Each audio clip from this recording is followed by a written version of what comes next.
What is going on, everybody? Antony is the gamer here with Mikkel Smith and Super SSS Rank here for another episode of the Press Start Select podcast. Hope you guys are enjoying episode 50 and everything we brought to the table. That format will be continuing this week.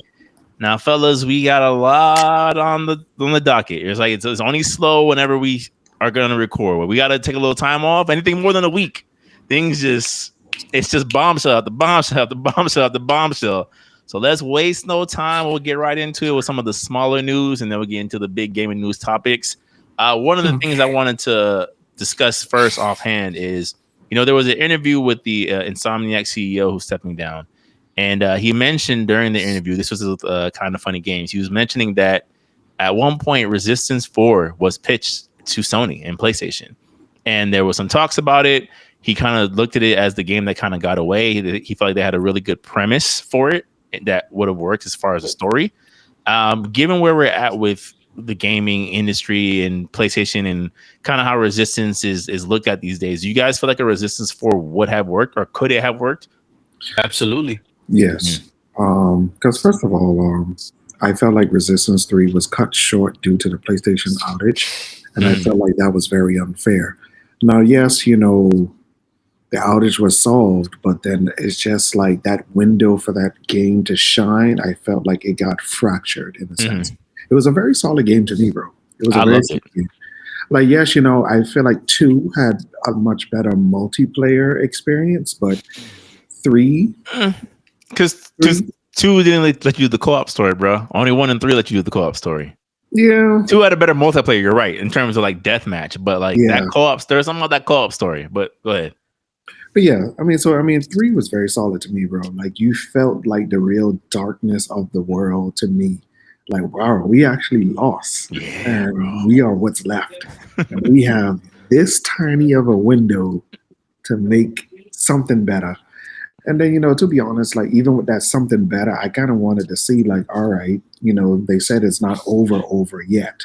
So what would be the last push for humanity, And I felt like, I wanted to see that. But, of course, things happen. They went back to formula with Ratchet and Clank. And then after that, it's just been Insomniac. Yeah. Marvel. I would say. But Insomniac making Marvel games, pretty much. Frank, what are your thoughts? What did you think about the Resistance 4 that could have been? It made sense. Like, why not? Why not do it? Like, it was a popular game. It was one of your PlayStation 3's launch titles or lineup. And it just made sense. It's something unique that not a lot of people had. And then I think this would have been the perfect time for it to kick off.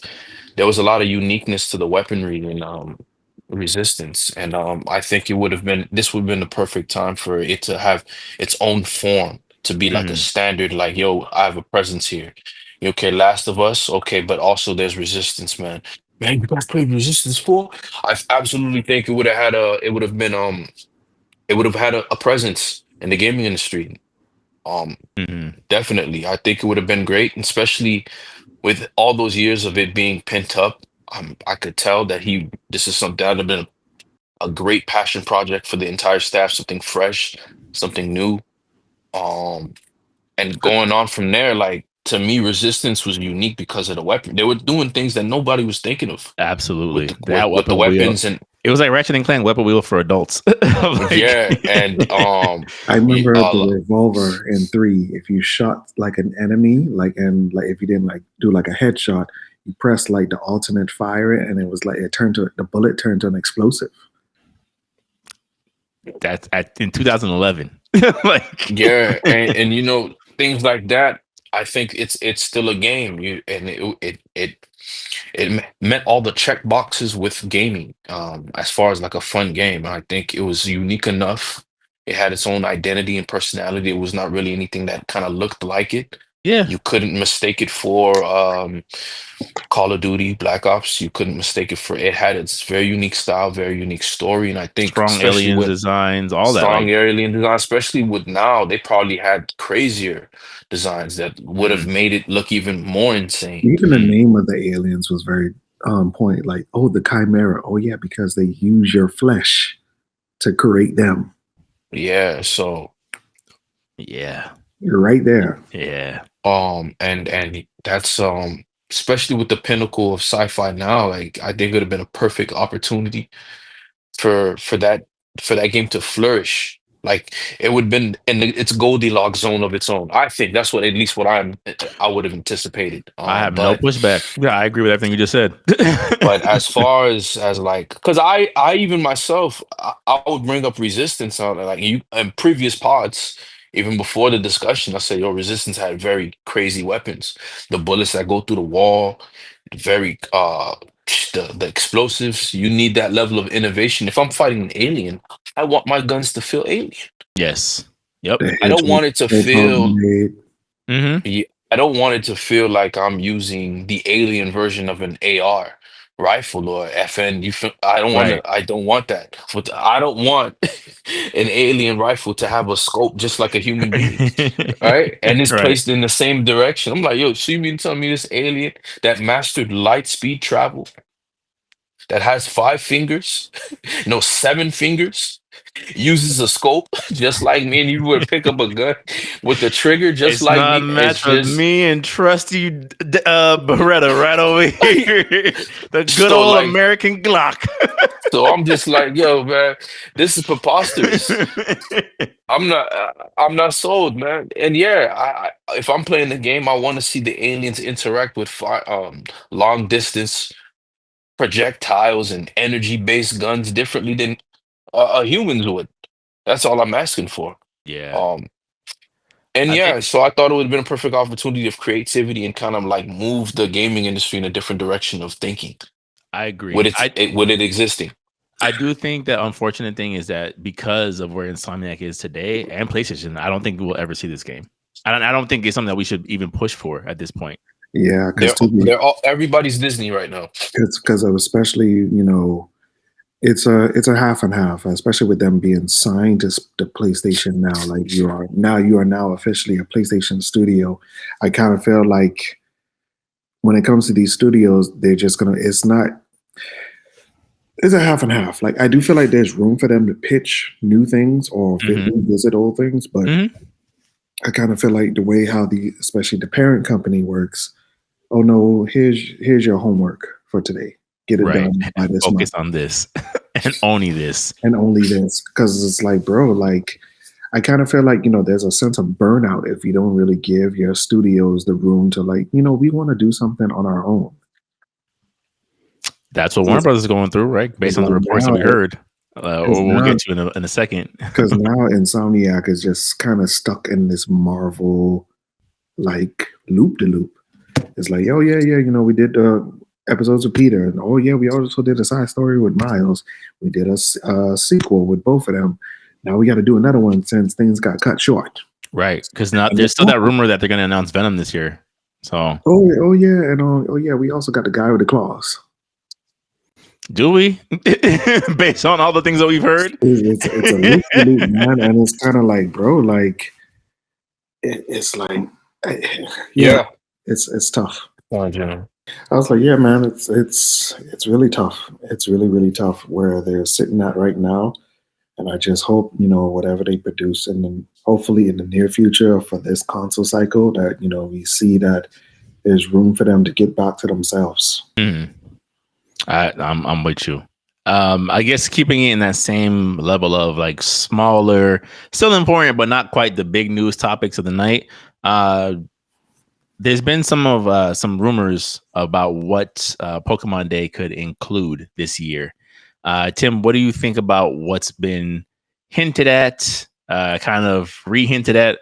Does the lineup of the leaks put you in a place as a fan to be like hype, pretty much, from what you've seen?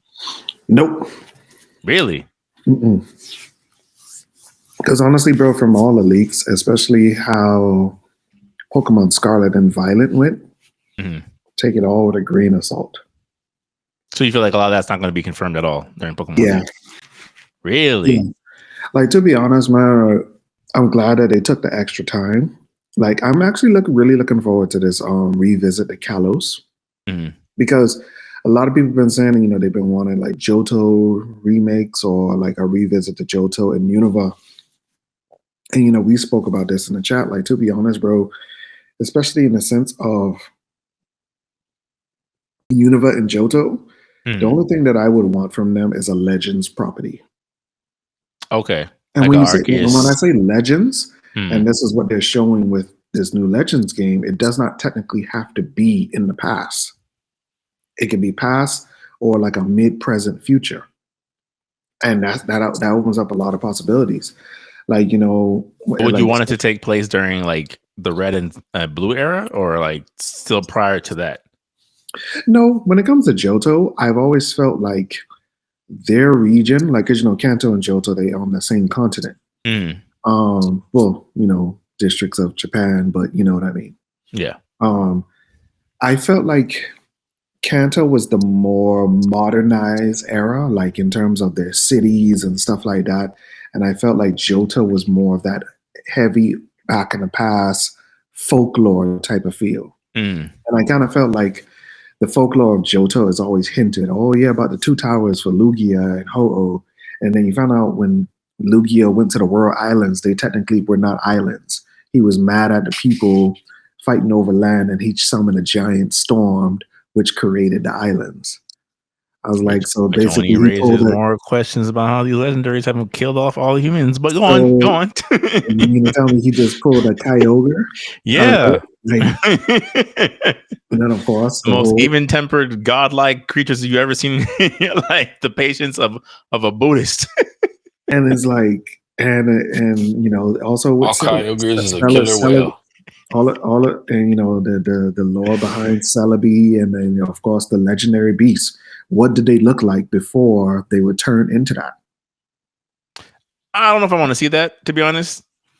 Based on the way they did the legendary dogs in this last go around, when you showed me what the Suicune looked like, I said paradox. Hey yo, it's a paradox, bro.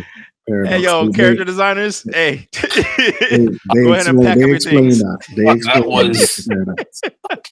thought it was fan made. Like, so did I. I was like, somebody rendered. This looks like a character from Power World. Yeah, yeah. Like, I mean, and let's get back on topic though. Like, even with that, like, even for Unova, like, the only thing that I want to see for Unova was what did the original dragon look like? Because that's the first game that introduced Pokemon fusions when you had Black Kyurem and White Kyurem, but they said they were originally one being. And I was like, I would really like to see the one being like, oh no, we're going on to our next region. And then the thing about it is, all the other games after that, Pokemon from both of those generations have been getting updates. So it's kind of like you don't really need to revisit them. Like, for example, most of the Gen 2 Pokemon have gotten updates from Sinnoh, and all the mini games after that, like Apom got an evolution, or Mischievous got an evolution, or Stantler got an evolution. It's just like there's really not much room to really visit them unless you just want to do like a very faithful remake for for kids of for the past. But then I kind of feel like that's where the eShop comes in. Like, a lot of people have been saying, bro, just give us some of them old titles on the eShop and we'll play all of those over again. And that's true. It's true, but it's not the Nintendo way. I mean, they've done it before. They've released a couple of them already. But yeah, like, even like I said, bro, like whatever this Legend ZA is, bro, I'm looking forward to it because I kind of feel like Pokemon France, like the first game in Poke Europe, it kind of just got skipped over very quickly. Like, you kind of tell like there should have been more to this. But I mean, we'll see, man. I just hope whatever they produce, it warrants the extra time that needed, and it's just, bro, come on, man. Like, it's time for y'all to really tap into some creativity, man. Like, finish the Eevee cycle. Like, do something that we've been asking you for so long. Like, what do you think these guys are thinking about, though, Tim? Like, what's their thinking process? I feel like they've hit very multiple burnout points. And somebody broke this down because in Gen 5 was very big, like Black and White and Black and White 2. Like, honestly, bro, because for Black and White, it was all new Pokemon. You didn't play as none of the past Pokemon. It was literally over 150 plus new Pokemon. Mm. And then I think they got some form of backlash from that nostalgia. Oh, what do you mean I can't play as Blastoise? I was like, well, bro, you got all these other water Pokemon who are fine. I mean, I do like Blastoise though. I'm not gonna hold you. But you even got a water Pokemon mythical. Like, come on, Which character falls more in line with a Digimon than anything? But okay. Right. I ain't gonna hold you. I do like Blastoise. So then Black and White 2, that's when they released like the national deck. So that's where you was able to play as Pokemon from other generations. But then, of course, that caused issues down the line where the national decks got cut. So every region only has like a mixture of past and old. But then you realize for every new region that we've been getting less and less new Pokemon. Which I think is a great thing, personally. At a certain point, giving an electric socket some eyes and calling it, plug duo, it's over, bro. Yeah, dog. Like that this house era, mop is a Pokemon now. This like Mapio, what? And you had a pile of garbage. That was a Pokemon. Yes. I said, "There's no way y'all made Oscar the Grouch, Oscar the Grouch, a Pokemon. There's no way, dog." I could not believe what I was looking at in the magazine. Yeah, but then the thing about it is, got to kick in at some point. But then the thing about it is, what warrants a new region? Because that was the biggest selling point is new Pokemon. Well, now that you have these regional variants, take them seriously. Don't give me. Now there's two versions of regional variants. Now you got regional variants, and now you got convergent species. Like basically, they look similar, but they're technically not the same Pokemon. Like even with the last generation, they gave us a convergent species to Diglett and Wugtrio, which is like a sea eel. Perfect. Keep that going. We don't need more. We don't need LED light. The Pokemon. Like I'm sorry. Those last couple designs, you have. Listen, this is the even bottom unknown, of the bottom barrel.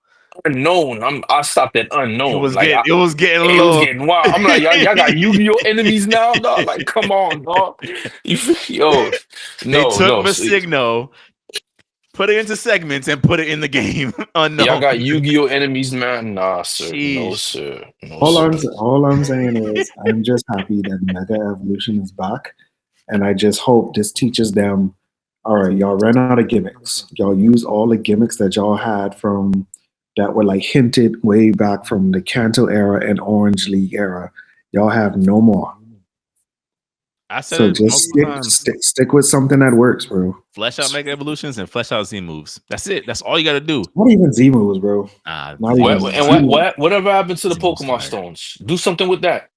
Never. I just said that. Like, finish the Eevee line, bro. Never. You got like 4 variants of Eevee that you could use stones for, and you haven't used them yet. Never. Why would I give you what you want?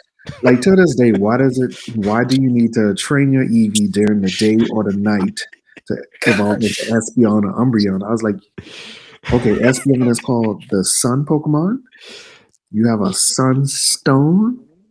Oh, and Umbreon is called the Moonlight Pokemon. You have a Moonstone. And here's the kicker. Here's the big kicker. In the second Coliseum game, XD Gale of Darkness, guess how you evolve your Eevee to Espeon or Umbreon? Oh, what's this item? A Sun Shard? Espeon. Oh, what is this other one? A Moon Shard. Let's try that. Umbreon. I was like... And it was never brought up again. That's the name of the episode is going to be called Why Would I Give You What You Want? That's what I'm going to call this episode. Why would I give you what you want? Oh, my God. Why would I do that? Because it's going to be a recurring theme throughout these different topics. So why would I give you what you want? That's got to be a segment. That's a segment now. That's a segment now. Why would I give you what you want? Why would I do that? Paying consumer? That's a segment. That's a segment. You crazy? Bravo, dog. Tim, give us our first. Why would I give you what you want? Topic for the right now. The Eevee evolution line. What? After 25 years? What? When I could just dangle that carrot? Nah, till you're 45? Exactly. Why would I give you what you want? Oh my gosh, Like man, I that's said, a powerful I'm segment, happy though. Ninja Revolution is back. Yeah. Yeah. My goodness, man. I mean, Like, we'll see. Man. We'll see. Come to the time, bro. I mean, they're gonna give us the minor stuff, like especially like maybe like expansions to the trading card game, Pokemon Sleep, Pokemon Unite, because they love them phone titles. Definitely. I mean, it's making money, so why not? Yeah, that's the only thing that's making them money. Oh gosh. S rank. Last small topic before we get into the big ones. You got a chance to play the Monster Hunter Wilds beta. It yeah. comes out in a few weeks. What are your thoughts? What are you thinking? What was your It's impressions? different. It's different. It's different. Just having everything you kind of like being there versus you having to go to a region finding the monster. Like you can just find the monster out in the wild. Um, the combat I'm getting used to. Seeing the different ways to engage the enemy. I was hoping for. I think what would make this Monster Hunter way more unique is them introducing new weapons. Okay. Um, but so far the animals are fine. I like the target system to where you can target and focus on a point of the animal and then exploit a weakness of it. So, like for example, I can go into this mode to where I can look exactly at the one area I've been repeatedly hitting, and then just do combos and extra exploit combos off of that. And I like the fact that I can switch weapons with my seekers. So if I'm doing using a great sword, I can switch to another one. I can eat. I think that's cool. It's running great so far, and I was enjoying it. Okay. I can't wait to experience co-op. I don't really play Monster Hunter to solo. To me, I played the co-op. Mm-hmm. It's just more fun that way. And yeah, I do like it. I can't wait to get more involved to see what happens, see how the new areas and the new monsters that they're gonna have. And some returning monsters at this scale. But yeah, so far so good. No Okay. complaints. Yeah, no Yeah. complaints. I mean, I watched a little bit of your stream of it, because same as plug, we're streaming now, by the way. And Yeah. one of the things that I mean, like I said, I think it's one of those things where it's like, well, although it's not necessarily for me, like it does kind of seem like they've found a way to perfect the gameplay loop for the people who enjoy it, which is always good. It's always refreshing to see, especially these days. Of like, Yeah, okay, they yeah, haven't lost the spirit of what makes this game fun to the people who enjoy it. So yeah. like I think if that's something that they can maintain, I don't see why this is not going to continue to be yet another money printer for Namco Yeah, Bandai. what did you get out of it watching the stream, and what are your opinion, your thoughts? I guess my quick Like, thoughts what on it. stops you from getting into it, and what would you think would probably where you'd be like, hey, let me give it a try. I think there is still something lacking in stylishness. Like I think when I see Monster Hunter Wilds gameplay, it just feels very practical to me. Of like, yes, of course you're gonna whittle away at this monster's horn for it to fall off. But when I Hmm. see like a combo or execution of a combo or a technique, I'm like, this just seems grounded in a way that doesn't really catch my eye. So like, I guess the most direct comparison I could give you is like Horizon Zero Dawn, right? So as much as a we harp on the character and the story. One of the things that was really cool about the gameplay elements is that when you're breaking off the pieces of these metallic creatures, you're watching them explode in a spark of sharks and a spark of shards and canisters, and I'm literally watching the Tyrannosaurus fall apart before my very eyes. So it feels more cinematic than what like what you would typically see in a game like that. I feel like Hmm. with Monster Hunter Wilds, I just don't quite see that like ooh and ah moment for like someone like me, where it's like I enjoy that concept, but I needed to still hit that visual aesthetic that I don't think Monster Hunter has quite hit just yet. They might get there, Okay. but it just kind of feels like, of Even from course, World? yeah. Almost like when I see him, it's like, okay, yeah, he's putting his back into that big old broadsword because of course he would. But where's my Zanzetsuken, bruh? Where is it in this game? Oh, you're not getting that. You're not getting that, bro. Exactly. And Yeah, every now and then I it's need that. yeah, okay. Where's my So ride it's in pinpoint watermelon cut? Zoom in finisher. okay. Where I see the dinosaur just split into perfectly skewered grillable chunks because my blade hit the future trunk slice. You know, like I need that in my game sometimes, bro. Okay. So now that we've covered a lot of the smaller topics, gentlemen, let's get into the big news segments of this past week, of which there are still many, and a lot of them all tie back to the same parent company.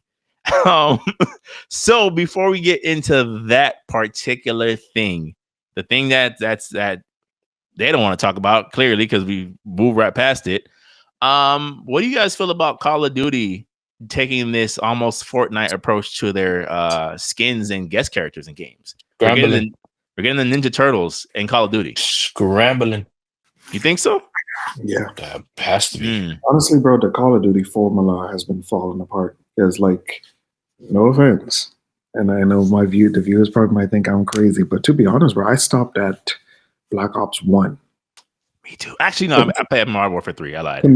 Committed wise, because that's when I made the transition to Battlefield. But the last one that I officially played was Modern Warfare 3.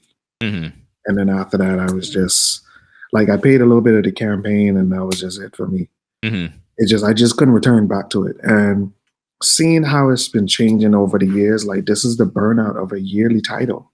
Yeah. It's like you're just running out of things to do, bro. And then now you have all this quirkiness in it that is just like, bro, you can't, and I know people's like, oh, but then, this is the evolution of the series. Like, no, it's not.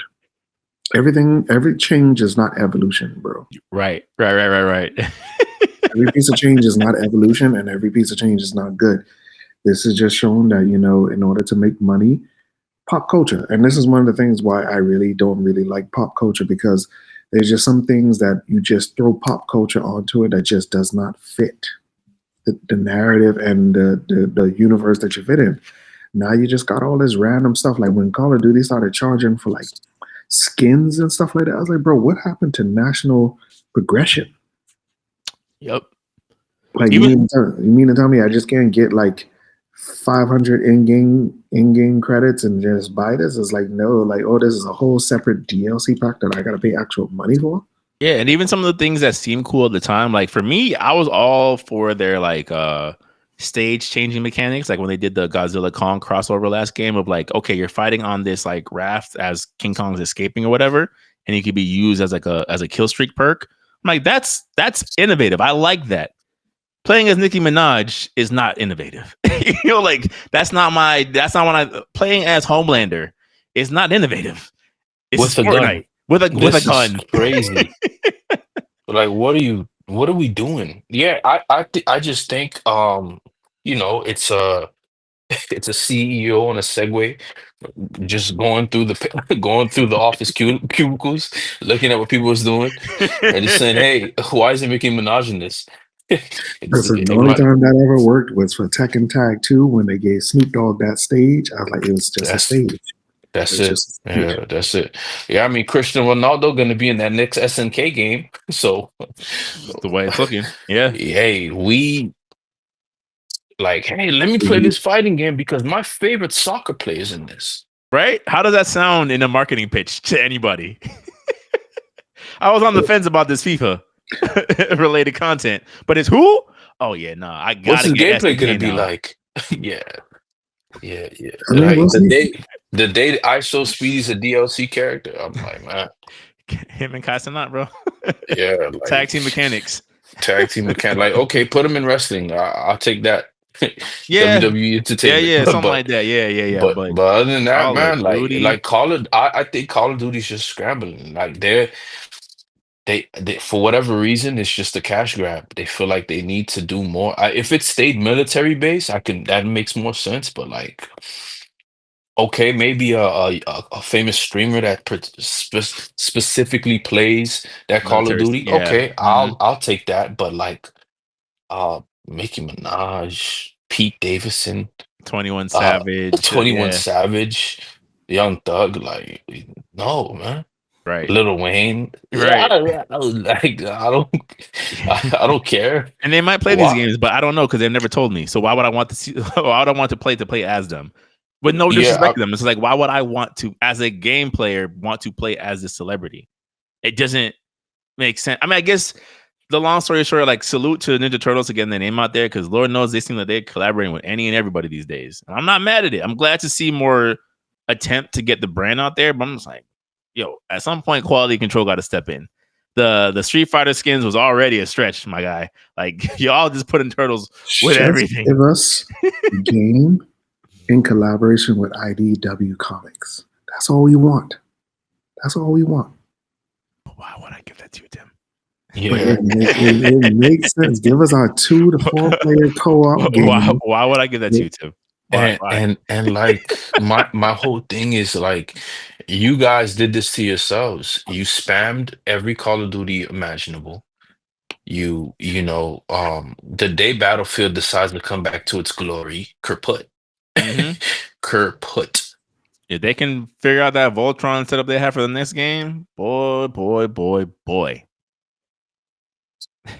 You're gonna see all 3 of us. Hey, come in. Hey, Tim, you on the chopper, Tim? Hey, you got the turret? All right, let's go. You Right. can see all 3 of us. I just think a lot of you don't have the right people in management anymore, and a lot of them are like, what's this for? I'm stepping down. I'm gonna retire. Or I'm leaving. I'm just gonna start my own company from scratch. We'll make money, and we'll have games that are super manageable. Simple indie game, and call it a day. I just personally don't understand. Call of Duty is basically just running out of ideas. Yeah. You know, It's right up there with like the yearly sports titles where like clearly there's something that's starting to lose ground here.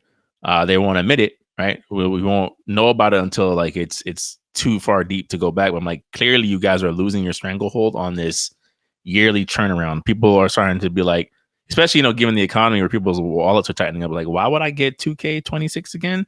2K25 is still not patched. I think I'll hold on. We're starting to see that now, and it's just like, yo, these big companies, you gotta open your eyes, yo. Open your eyes. You are literally like in your attempt to chase the short-term dollar. You're burning. for me, like the only thing I could think of is just there's no creatives around them, and they feel like they're using automated systems to answer human beings' desires. Like, yeah, like if that's what you're doing, you're finished. They did Yeah. this before. This is not the first time. People try to predict the market all the time, and then when it doesn't do what it wants, calling the fire department, the fire alarm's going off, and it's just like, And okay. meanwhile, the smoke detectors was there the entire time. Of like, The here's all these entire things you time. could have fixed. You could could have prevented fixed, this. and then I was say, speaking of things that could have been fixed, it's a perfect segue into the next big news. PSN went down for about just over 24 hours, and we did not get a blog post about it being down until it was back. So, keeping one of these trends, I'm not letting people know what's going on. What do you guys thoughts about PSN going down, and where is my free game? Yeah. Honestly, man, it's not gonna happen.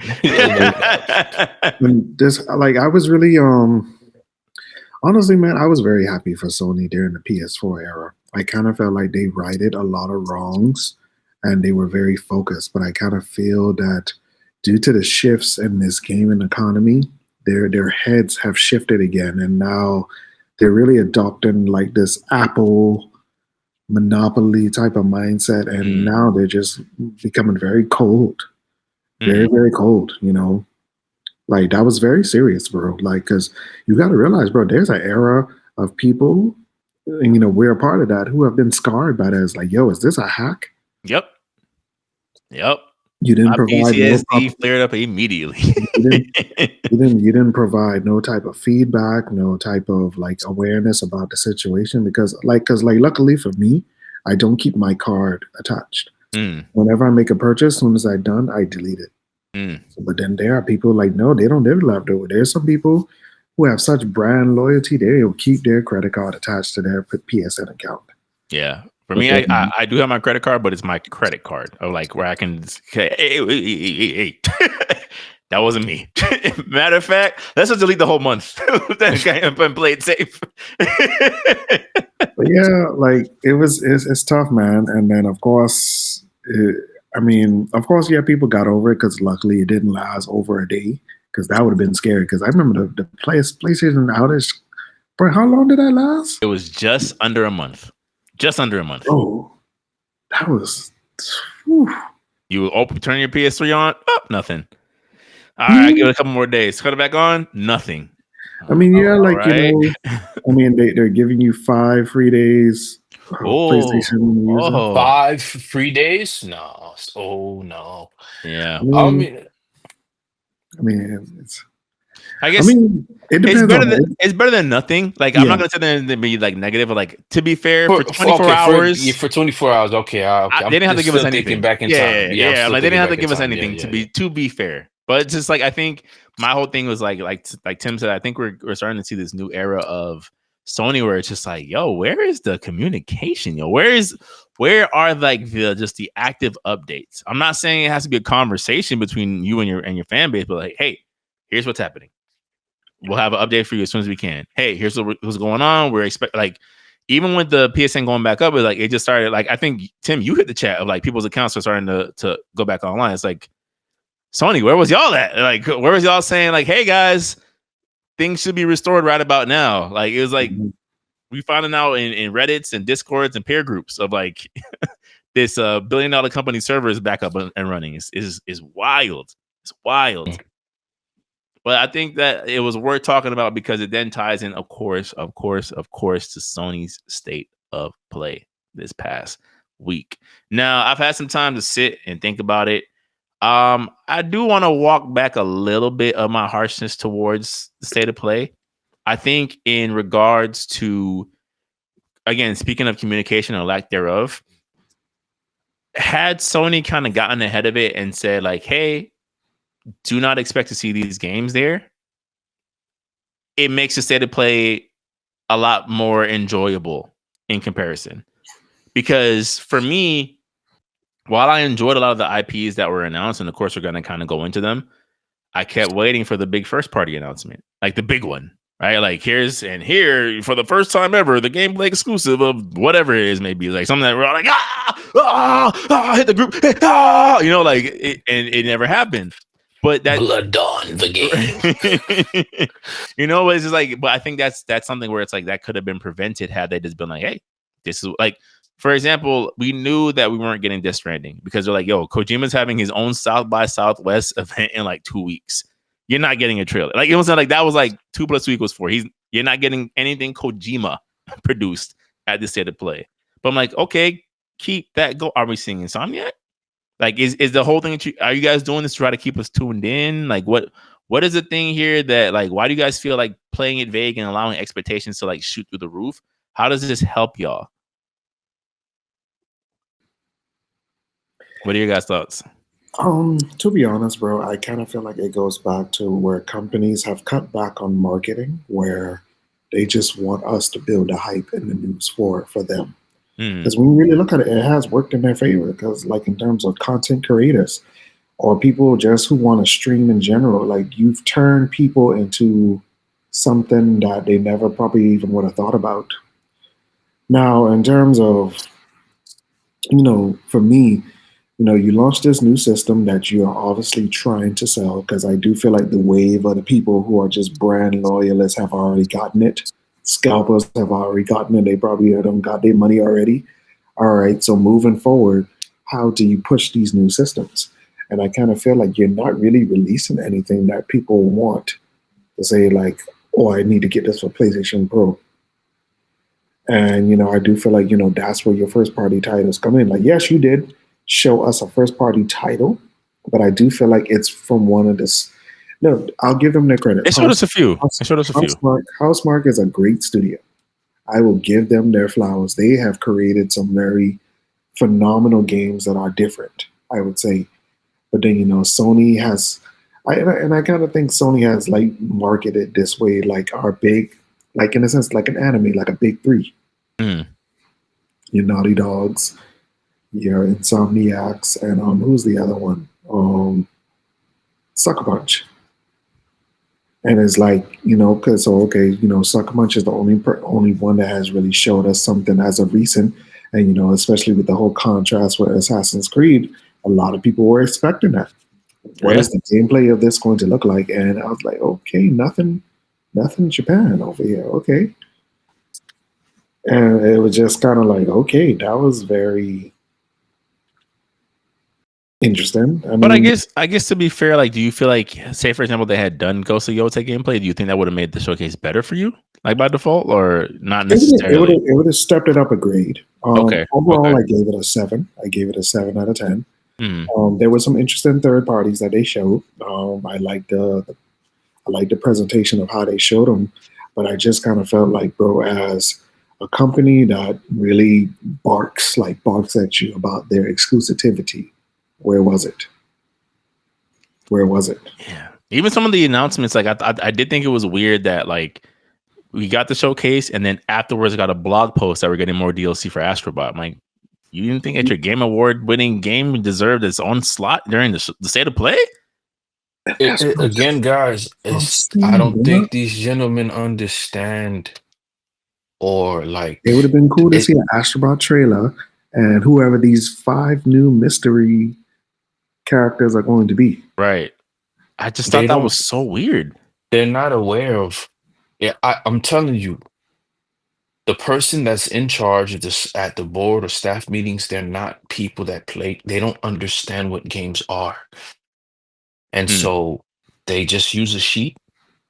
They probably just use a chart and like, okay, let's do this. We did an AI search of the most popular games on the web that people are playing, and this is what we found out. Oh, so people want a game to where you can play as a female lady, a female, and you're in the future with dinosaurs that are mechanical. Okay, okay. And with this game, is it open world? Okay, it's open world, and they just continue, and it's just like, okay, this is not gonna. This is nobody wants this. It's a cool idea, but nobody wants this, and they're just not connected to what people want. They're unaware of what people actually want. People want. I don't know if they're unaware. I feel like it's more so like they're out of date, if that makes sense. Like what to me is like when I kept seeing, and it was, to be fair, it wasn't a lot of the games in the showcase, but when I keep seeing games where it's like we only have a CGI trailer, it's like in 2025, like I get that like Saros, I guess, is the spiritual successor of Returnal 2, but I'm like, it was literally a pre-rendered trailer. We know nothing of the gameplay. We know nothing. Was I making myself clear or no? Because I feel like you're saying like they're trying to like predict what we want. I'm like, it's not that I think they know what we want, but the presentation of it is lacking. At least that's how I interpret it. No, but how do you? Okay, so then how do you notice something like? How do you not notice that people are asking for Resistance 4? How do you not notice that people are? You know what I'm saying? Like, but are people asking know? for Resistance 4? I don't think that's the case. I think it is, but they I believe the people feel like, yo, this is dead. You get what I'm saying? Mm. So they don't have any hope to even muster energy to even ask for that. But now it's starting. You gave us how many? I knew Days Gone was coming. I knew it. I knew it. And the graphical difference is how much? Yeah. So like I knew Days Gone with that, because first of all, it's kind of really showing me the laziness.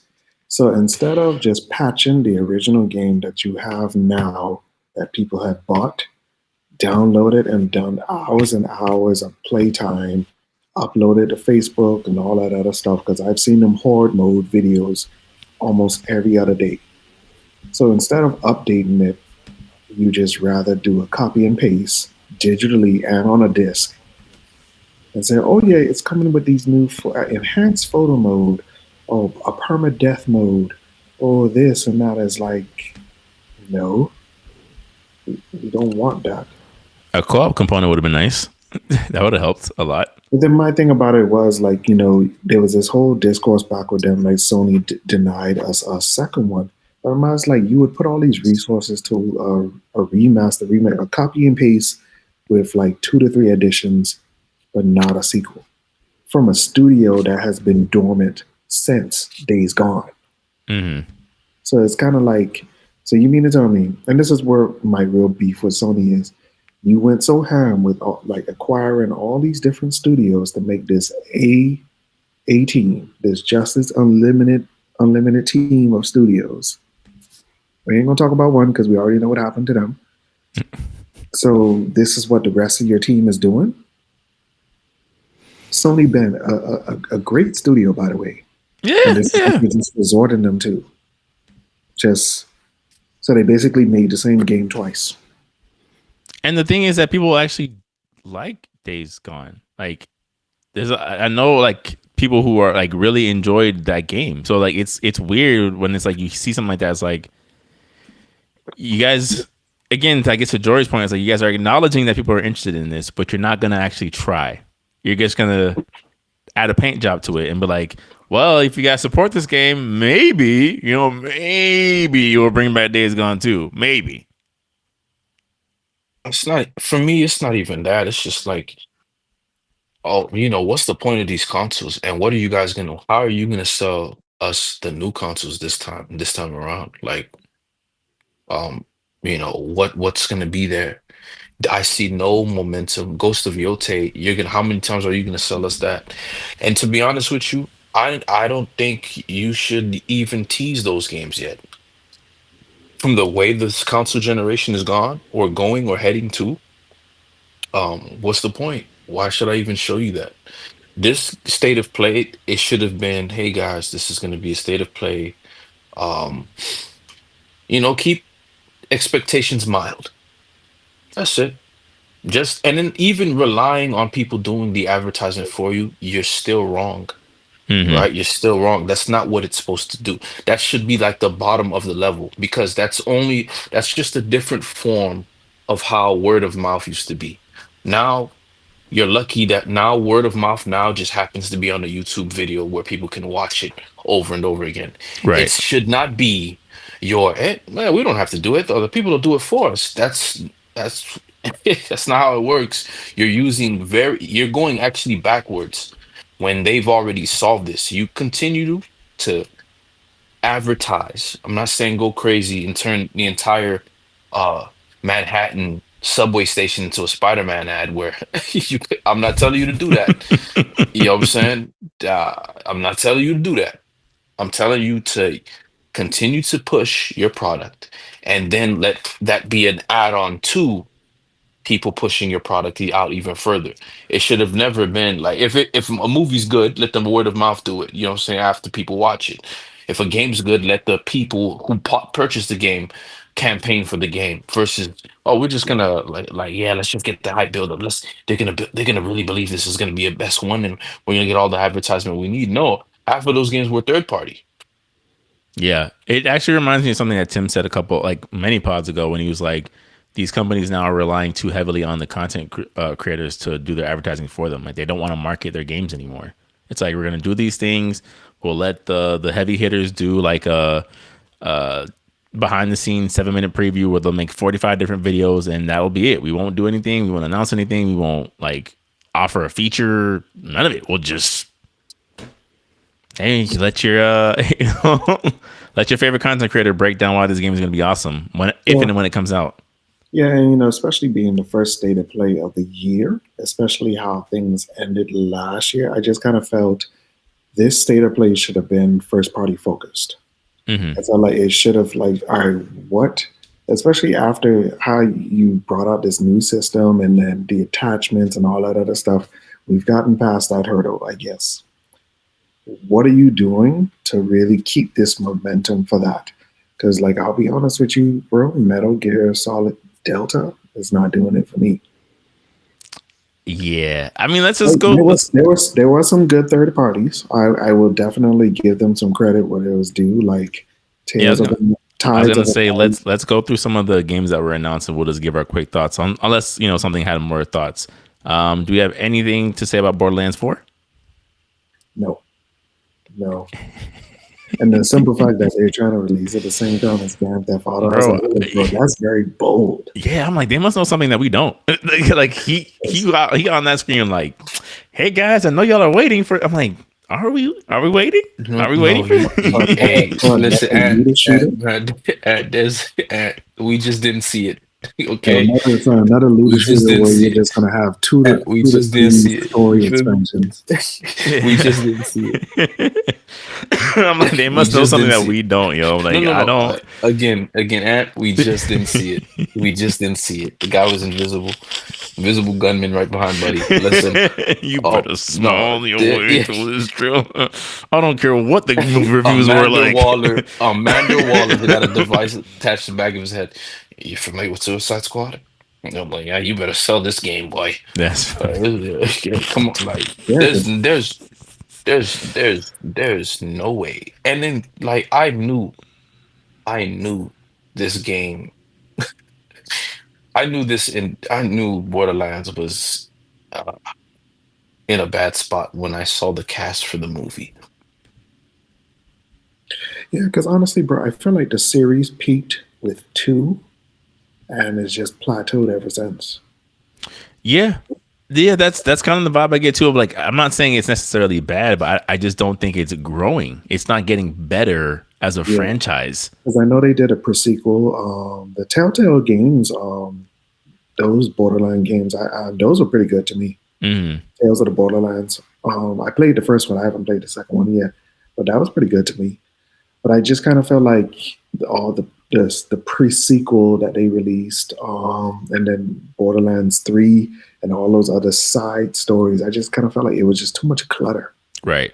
too much clutter. And then you brought back now us a hard staple four, and it's like I kind and then I get it. That these are two different properties, but I kind of feel like Suicide Squad just kind of really hurt the genre itself, the looter shooter genre. Mm-hmm. It's kind of feels like it's just all about, and especially in this day and age now, where these developers are just milking you, it kind of just feels more about how can we get some money out of people versus substance. Because when you say Borderlands to me, all I'm thinking about is like 15 DLC packs, character skins, gun skins. Which they may not do, but to your point, Tim, is like we've been subjected to so much like obvious greed. It's like they might, right? Like I think that's the thing that always gets a little like discouraging for us as like longtime gamers. Of like we've seen that no company seems to be exempt from just like we want to empty your wallets as much as humanly possible, even at the danger of our own IP. So, I'd say Borderlands 4 respectfully has an uphill battle. And I think that's the consensus we all have of like, I don't think it's gonna necessarily be bad, but I still don't see anything of like, yeah, you guys got one, especially in the year of a Grand Theft Auto 6. I was very surprised at the level of quality for the Sonic racing game. I feel like they've made a lot of good, brave, but also very thoughtful decisions because they fuse basically components from all the last games and even the hoverboard game Riders. Mm-hmm. I was like, oh, okay. And then you could tell that they're trying to use, I guess, some of the gimmicks from the movie where a ring comes up and it just takes you to an alternate world and stuff like that. And I even saw somebody on Twitter talked about like they call it like I think like a warp topaz where it could send you to different dimensions. And they said that was in the comics. So I actually want to look that up because maybe that's a good tie-in. Because I was kind of feeling like, bro, like Sega has been doing some real good stuff with Sonic. Like I kind of felt when I saw the recent announcement, I was like, that's a little odd. But I was like, you know what, let me show some faith. And I think they're still trying to keep because obviously there is a market for this game. There are people who enjoy these titles. So I'm thinking like, all right, what is the effort that they're putting behind it that they want to keep you in that Sonic momentum? And I feel like this is a good game to actually do that. I thought my quick thoughts on this. I just thought that I'm like these seem like some very interesting mechanics that are going to be a hard sell outside of a diehard Sonic audience because you immediately in your mind say like half of these characters can get out of these cars and lap the world in the time it takes to go down this track, I think that's something that Sonic has always kind of struggled with when it comes to competitive anything, right? Competitive racing, especially. Like, why would I put the fastest creature in this world into a car? I said the same thing years ago when I played Sonic Riders, but then I was like, you know what? That's why I said to myself, all right, let me turn my head off and just enjoy the entertainment that there was. What's the which is good. snowboarding one? That one I'll take. Sonic Riders, what he said. The Sonic Riders, yeah, that's fine. I think that makes more sense. Okay, Sonic on a snowboard and the rest of them on a snowboard. Hoverboard. It's hoverboard. Okay, they're all obviously But playing the competition. they brought this into this. Like I said, that's why I said the smart decisions. Like you have the kart racing, but then they also have different sets of vehicles. So like I said, because honestly, bro, like the villains that they introduce in those Sonic Riders games, they're still some of my favorite.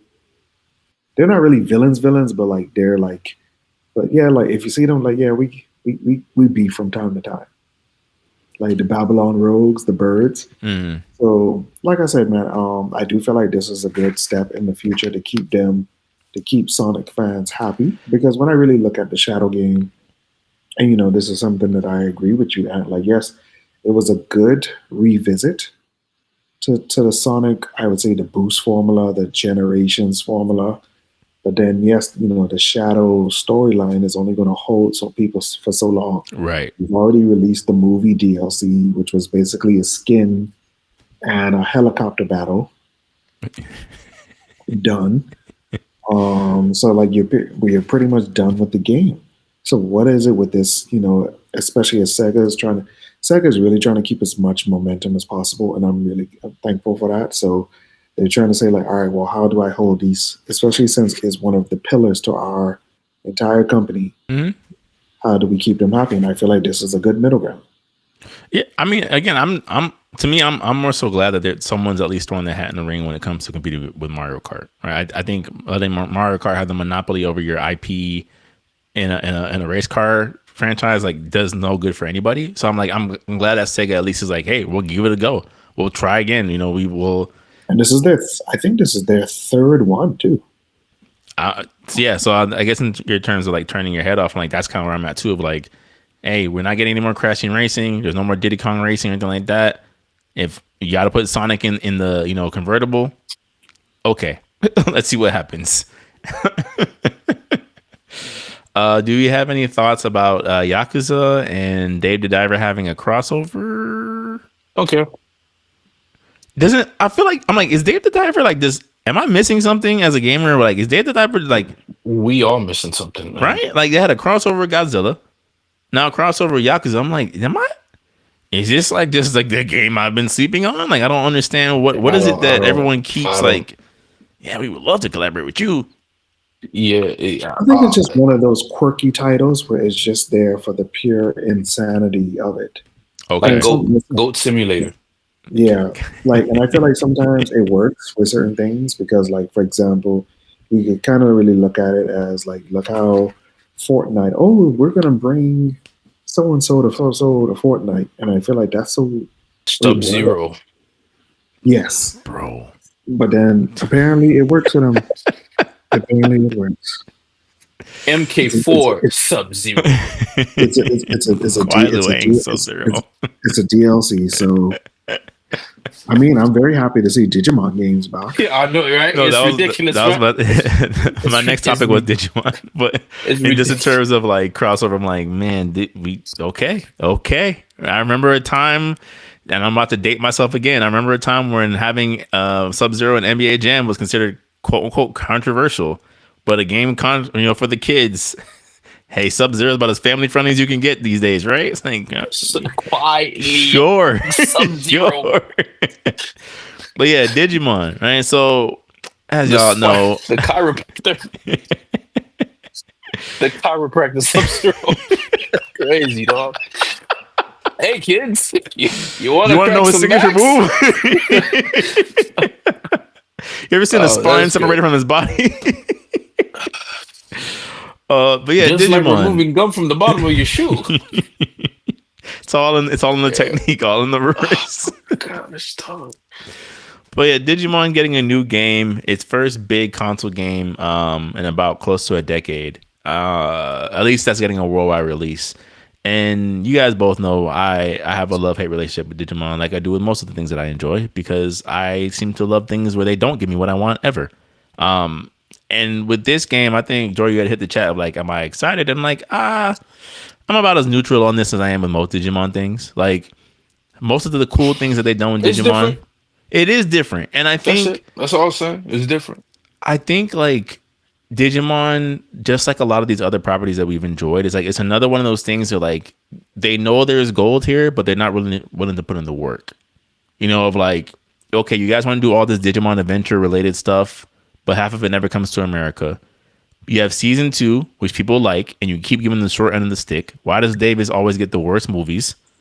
You know, like why don't you, like you're gonna redub and reboot the adventure Like, series and make it the Ty and Matt show. for me, you like looking at Digimon, you could honestly like take Persona and just do that with Digimon, and Yeah. it'll work. Yeah, the premise, And yeah. it's just like nobody has an imagination. Yeah. I don't know what it is, just with creativity now. But yeah. It's like the simplest, it's like, here's the simplest solution. Yeah, I don't want to take that. What's the most complex thing you could do? It's like, just do this one. Just do this one. Like, you reboot the anime and give everyone their mega forms in the series, but you still make it the Ty and Matt show. Why? You're doing these adventure-based things. They released a game. I'll never forget. They released a game on PSP that recapped the original season 1 from beginning to end. You played as all 8 Digidestined up until the defeat of Apocalypse, and it never got released outside of Japan. Never. But you did a theatrical release outside of Japan. Right. Again, like, we can keep continue. We just had we were just scratching our heads last week. Daima. So, why are we surprised? Yeah. Why? Yeah. I am happy to see hack and slash games like making a very strong comeback. Like Lost Souls aside, does Lost Souls aside look good to y'all? There's a little bit of jank there that I can't quite put my finger on. I mean, it's one guy. It's one guy who made the I can game, tell. So. That's what I'm trying to say. Like, it kind of reminds me of like them old Evil West jank. It's good jank. Does it remind you of what, Tim? It kind of reminds me of like them old Final Fantasy movies that they released on Blu-ray way back in the day. Like you could tell, like, all right, this is an interesting techno magic world. But don't say that Final Fantasy that dropped in the 2000s. No, he's saying it's the avid children of gaming. Where it's like, it looks like it. You enjoy what you're looking at, but if you think about the story for half a second, you're like, this is really bad. Yeah, like, it looks like that. But then I'm interested to see what it looks like. I am interested. No, me too. It just looked a little janky. Tides of Annihilation. And of course, I guess, when it comes to Capcom, Onimusha, I'm glad Capcom is really pushing this product too. I'm very happy. Are you guys looking forward to Onimusha though? Like that's the question. I am. Okay. And to be honest, I said absolutely not. I have not purchased a Capcom game in years, bro. You already know why. Tim, you on your own island with that one. Actually, they want me back with the Capcom Fighting Collection. The last one that I bought for them was Street Fighter V. What? You draw the line with Street Fighter 5, but won't get the Capcom? Okay, all right. No. I'm gonna get the Fighting Collection when it goes on sale. But you better get that hard copy, boy, because when they go out, Capcom gonna be like retirement, bro. Retirement. Okay. My mind is already made up. Okay. I mean, retirement's fine, but getting a copy in retirement is gonna be but then, to be honest, I do plan on selling my system after a while. Oh. Yeah. Okay. Yeah, like I said, when I say retirement, means I'm letting go. Okay. I'm just gonna enjoy my backlog season, use it for the Blu-ray player as much as possible, and then just be gone with it. Okay. But yeah, I like the universe. I like how it's building up. It's on my watch list to watch the anime on Netflix to see like how much of the universe I actually want to invest in. But depending on if I see like 2 to 3 more trailers, it's definitely not a day one for me, but it is something that I would probably want to invest in. Okay. Dora, you say you had no anticipation for Onimusha. Why is that? It's just I guess it wasn't what I expected it to be as far as how it looks very slow as far as um It's a work in looks development. it looks very slow. I didn't think it to be I didn't find it to it's actually more jokey, comical than on certain parts. I was So surprised about that. I was like, this character. I'm like, this is Miyoto Musashi, the legendary samurai who defeated 70 men in combat. In the yes, I'm like, you sure? You want it? You sure? Because I'm looking for full. I'm in my head. I'm expecting Jubei. I'm expecting some an edge lord. But this I'm like, oh, okay. Is Ono behind this? Maybe. You know what I'm saying? Because if that's the case, you already saw what happened with Street Fighter 4, and 5, and so More Blanca, more Blanca, um, more Blanca. so oh yeah, I'm not actually. I was actually excited, and I'm not as excited anymore. So it's Really? just yeah, I mean, I not thought as the excited environmental anymore. elements of the gameplay was kind of interesting. Like, I hope there's more of that in the game. That could it Oh, just anything that pulls from sleeping dogs. I'm like, yes, please do more of this. Come on. hey, hey, listen. There's other games that already got my attention, so I guess this didn't draw me to it. Mm. So I'll just leave it there. Okay, that's fair. Are we having any type of interesting thoughts on what was the game I saw? Shinobi getting another game, Art of Vengeance, But no, that's good. That's perfect. made from the Streets of Rage 4 Nice. developers. Perfect. Yeah, Perfect. I that said, was okay. that was interesting. Perfect. Because it's cool. Perfect. Like they've done such a good reputation. Like as of now, like whenever you just see that name, it's like okay, I am watching. Yeah, and it looks Yeah, great. perfect. It looked great. Perfect. Like the trailer, I was like, wow, this is And okay. then Ninja Gaiden's also releasing their own Mhm. side scroller. Yeah, I think the that's just perfect, Yeah, man. I feel like that genre is really in good hands. I mean, yeah, the last one, Power Rangers, was kind of like very mid, I can't. but I still am so disappointed with that, bro. I yeah. can't believe they So, and phoned it in. you could tell they just dropped it too because I Yeah, haven't seen. I was like, bro, what no updates whatsoever. Ain't nobody sending controls to outer space in this one, man. So at all? It's like, nobody's flying higher than ever before. at the end of the day, bro, not everybody got the No Man's Sky's heart. Yeah, but it's just like Yeah. I guess Nah, you you going can't back to know our my theme. It's sky just that. it's just like it's Yeah, it's Power done. Rangers. It's Like done, bro. it's not That should have been. That should have been. It off was a the big backboard. it was a Boom big fumble shakalaka. for me. It was a big fumble for me because the last thing that they did with the Power Rangers IP was that fighting game, and honestly, that game was going like people was Into loving the it. grid? Yeah, Yeah, people was loving the build it up. got Like there apparently. Yeah, like eventually it got to the point people were like, "This is it really good." basically was like a multiverse game of all the different generations, and then you pick one person from Just here. can't tell who's who. Because I remember one time they did the Black Ranger, but they picked Adam and they picked him in his ninja form. And I was like, that's very interesting that they picked him in the ninja costume. Trash, But trash. it Good. was Like interesting. it's I unique. just, It's unique, but I just didn't know who was who, dog. Tim, you didn't want to see Ninjetti Adam fight a full-on Power Ranger. Let's be for real. Fight Tommy with the powers of the Green Ranger and White Ranger fused together. You didn't want to see No, that. no. When I said it was interesting, I thought it was interesting because of aesthetic. Because of That's a Power course, Ranger like that? because of Yeah. course, because you remember they never gave them like animal Crazy. costumes based off their animals during that time. Like they didn't get the frog, they didn't get the ape and stuff like that. So you're looking at somebody, oh yeah, the frog, but then you got a mastodon That's my costume. helmet on. And Lazy boy. yes, and that's why I said I felt like that. Choosing that aesthetic was very interesting because now you made it relevant in a sense. Yeah, yeah.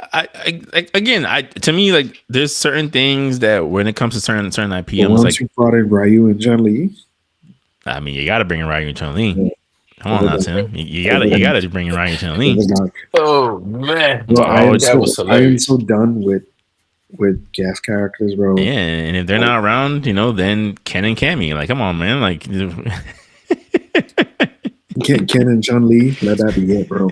I don't want to see another guest character for another 2 years, bro. Uh, man, I don't need another Shuriken anything. Like, please. I'm trying to that's what y'all see. paying Oh, for. Tim, tell us all your thoughts about Grand Theft Auto Cyberpunk. And you know what's crazy? What's crazy is Mind's Eye is actually developed by one of the original producers of Grand Theft Auto.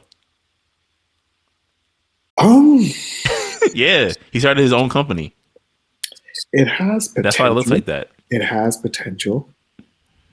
It has potential. I'm not going to shoot it down. Like, you definitely could see the references. You definitely can. That's why I remember I even said it too, like Grand Theft Auto Cyberpunk. With a little bit of driver sprinkled in. No, it could work, but it gotta look But you more know what's so funny? It though? looked. interesting. But you know what's so funny? A lot of people, especially after watching the anime Edge Runners, a lot of people are looking for more something of that style. So to your point, I agree with you. I don't think when I saw the trailer, I'm like, I don't think it looks bad. I just thought it looked It's okay. missing Everything looked, something. yeah, like everything just looked simply okay. You didn't like give us a premise of the story, no Right. character. We just like, oh, who is this guy? This guy doesn't look cool enough for me to be in this. You know what I'm saying? Right. And then the only Like gameplay the you show is car him wasn't ducking around cool a car enough. and shooting like I can I do in Yeah. Grand just Theft want to Auto. know, Huh? how is this going to keep up with, the obvious elephant in the room? Because especially the way how these critical game companies are now, how is this going to compete with Grand Theft Auto?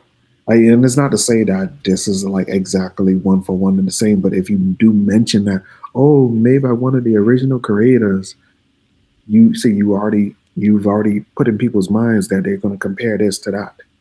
Just Well, by, I don't know if that's public knowledge. Like they didn't mention it during the state of play, I but mean, it's but like the people guy that they spoke is people like who if do you their like you're research, like little hey, who's that? people who Yeah. do their research will know that. But like I said, it has potential, so I'm open to see how it develops, and I'll just give them that fairness. I will say I'm more open to seeing it than I am to what was the other game? Directive 8020, the thing in Alien in Space with That's interesting because that's that game that did they did them horror movie games. Until Dawn in the Quarry. Yeah, that's It's that. just I know. that I know it's them. I mean, like I said, bro, it scratches a sci-fi itch. Because like how you mentioned earlier, people are wanting that. So, I mean, we'll see how it works. Does it I mean, though? Like, apparently there is a big following for those type of games. there's And a big so like I was a person who enjoyed Heavy Rain, right? For example, I know Heavy Rain is like, oh, Heavy Rain. I enjoyed it. I enjoyed like these like quick time event Oh esque my goodness, things. Like I'm dog. not mad at those type of things. I just think like when it comes to this era of maximizing your dollar, right? Of like if I'm expected to pay full price for this game, which of course they probably will, it's like, am I gonna play a choose your own adventure game 3, 4, 5 times for the alternative paths when I know they're on YouTube? You know what I'm saying? Like, can I really in my mind justify spending this money on this movie game that's only gonna give me so much replay value because it is a set story with only so many finite branches? You're just gonna have to make a game. That's it. Like it has to be a game for that to work. Because it's not enough. It's Yeah. not like I'm watching, I'm paying for cutscenes. Really? Yeah. I'm, pa- it should has to be a movie game. And if that's what you guys, if that should be its own type of genre, and to where it is what it is, and that's how it is. It has to be a game now because it's not enough. And the movie game should give you the budget to where, okay, this is nothing like you've ever played before. And then that could be the selling point. Yo, no, this is actually very good because there's like 50 tree branches of how it could actually end, and it could go left field in many ways. Right. That's the only way. It has That to have is like the 20 different only. endings. That is the only way. Yeah. That is the only way. And it's not to knock it, right? Like obviously, like Tim And said, make it a like, challenge and challenge points. Oh, this is actually this ending's almost nearly impossible to get. Stuff like that. That's the only way. yeah. I think to Tim's point, like obviously there's an audience for this, right? Like there's a reason why these games keep getting greenlit. I just think in terms of like from the like you said, Jory, from the gamers aspect of like when I'm playing this with my controller and it's like, oh, you went left and not right. So Killer Claw big stab got you. It's like, all right, well, I think I'll just cut this off. Like, like I don't I don't want to go through that dialogue again necessarily. Yeah. Like I think it goes back to what I said. If it's not your cup of tea, it's not your cup of tea. yeah, that's like I'm not gonna like knock it. I just think like that genre, like I'm genuinely curious to see like how well those type of games do sell wise, right? Of like for Sony to be like, we want to remaster Until Dawn. I'm like, did you Honestly, really need to? It's something that is obviously a market for because look, bro, they've produced multiple ones. Yeah. And I feel like in this day and age, if you got anything past 2 to 3, you did it. you did something right. You did something right. What do you guys think about of Dreams of Another, the one where you're shooting the gun to create, using the chopper to heal, using the blicky to create? And I didn't see that one. I did not see that one. Yeah, it's who's developing it? Dreams of Another. It's Q Games, from the Pixel Junk company. They're making it for PS5 and PSVR 2, scheduled for release this year. Dreams of Another. No, I did not see that. Yeah, but yeah, you're using. Can we play it or no? I mean, well, it's a VR title, so it's gonna be it's developed for both, so you have the option of playing it both ways. Tim, we can't say that they don't support the VR2 when they drop a VR2 game. You're like, why are they dropping a VR game? You can't. Remember that Star Wars Squadrons game? Remember that Squadron? Remember what happened with that? Is it for VR? Is it? You can't say where's the VR support and then they give VR support. You're like, why are you dropping this game? It's like, right, that was good. What do you want them to do, bro? That was good. Dog. We asked for new IPs. They announced new IPs, but Tim's like, they're not giving the new IPs from the companies I want new IPs from. Man. That's a flush, man. That's so therefore, flush immediately. We can't. That's a flush, man. No. I'm giving pushback because we sit here on these pods and we sit there and say we want this, we want this, we want this, and then they green light it, and then you're like, all right, nah, you're right. No, we gotta set up because what? Because it's like, yo, why now? When everything's going to cinder, you know what I'm saying? Why now? And then even your now doesn't even like your now doesn't do it because it's like this is panic mode. This is panic mode, man. That's why I'm like, no, I'm not taking that. It definitely was. It's panic mode, man. There were definitely vibes of this state of play that was like, there was definitely supposed to be a live service game trailer here, and they're like, hey, cut it from that.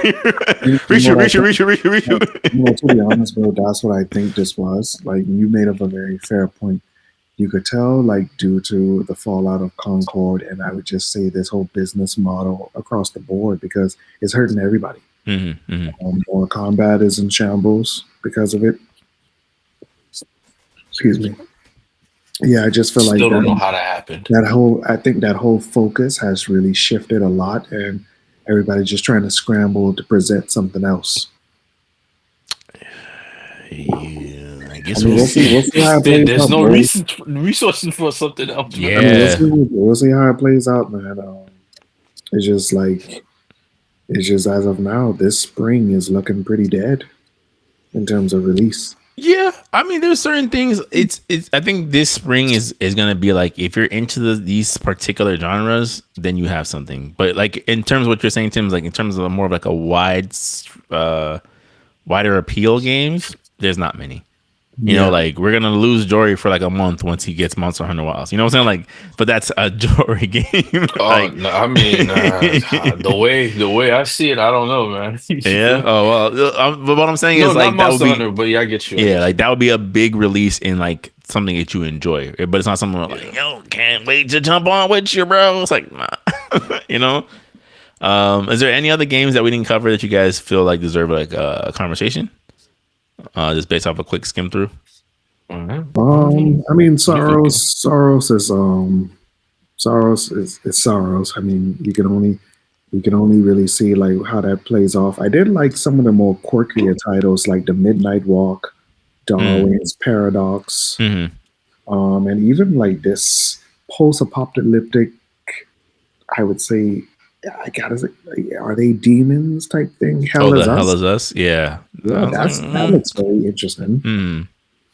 I mean, but like I said, man, at least they showed variety, but I was just disappointed the simple fact that I kind of felt like as your first state of play for the year, where's your first party titles? Because I'm still looking at this website of all these people that you purchase and what is the weight that you're pulling? Right. Six. Six? PS6. Oh, PS6. No, you no, no, no, no, no, no, no. you keep PS6. saying that, but I don't like to me, and maybe this is just me like being loud and wrong, right? Like I'll walk it back if we end up standing corrected. I don't think that the increase in PS5 sales that we've been seeing is a result of a strong gamer loyalty. I really do think a lot of that is spillover of like, well, since Xbox is pulling out of the race, I might as well get a PS5. I don't think we're seeing in Yeah. PS5 buying incentive is what I'm trying to say from Jeez, Sony. that's wild, man. You know, like Oh my I want a gosh. next gen system.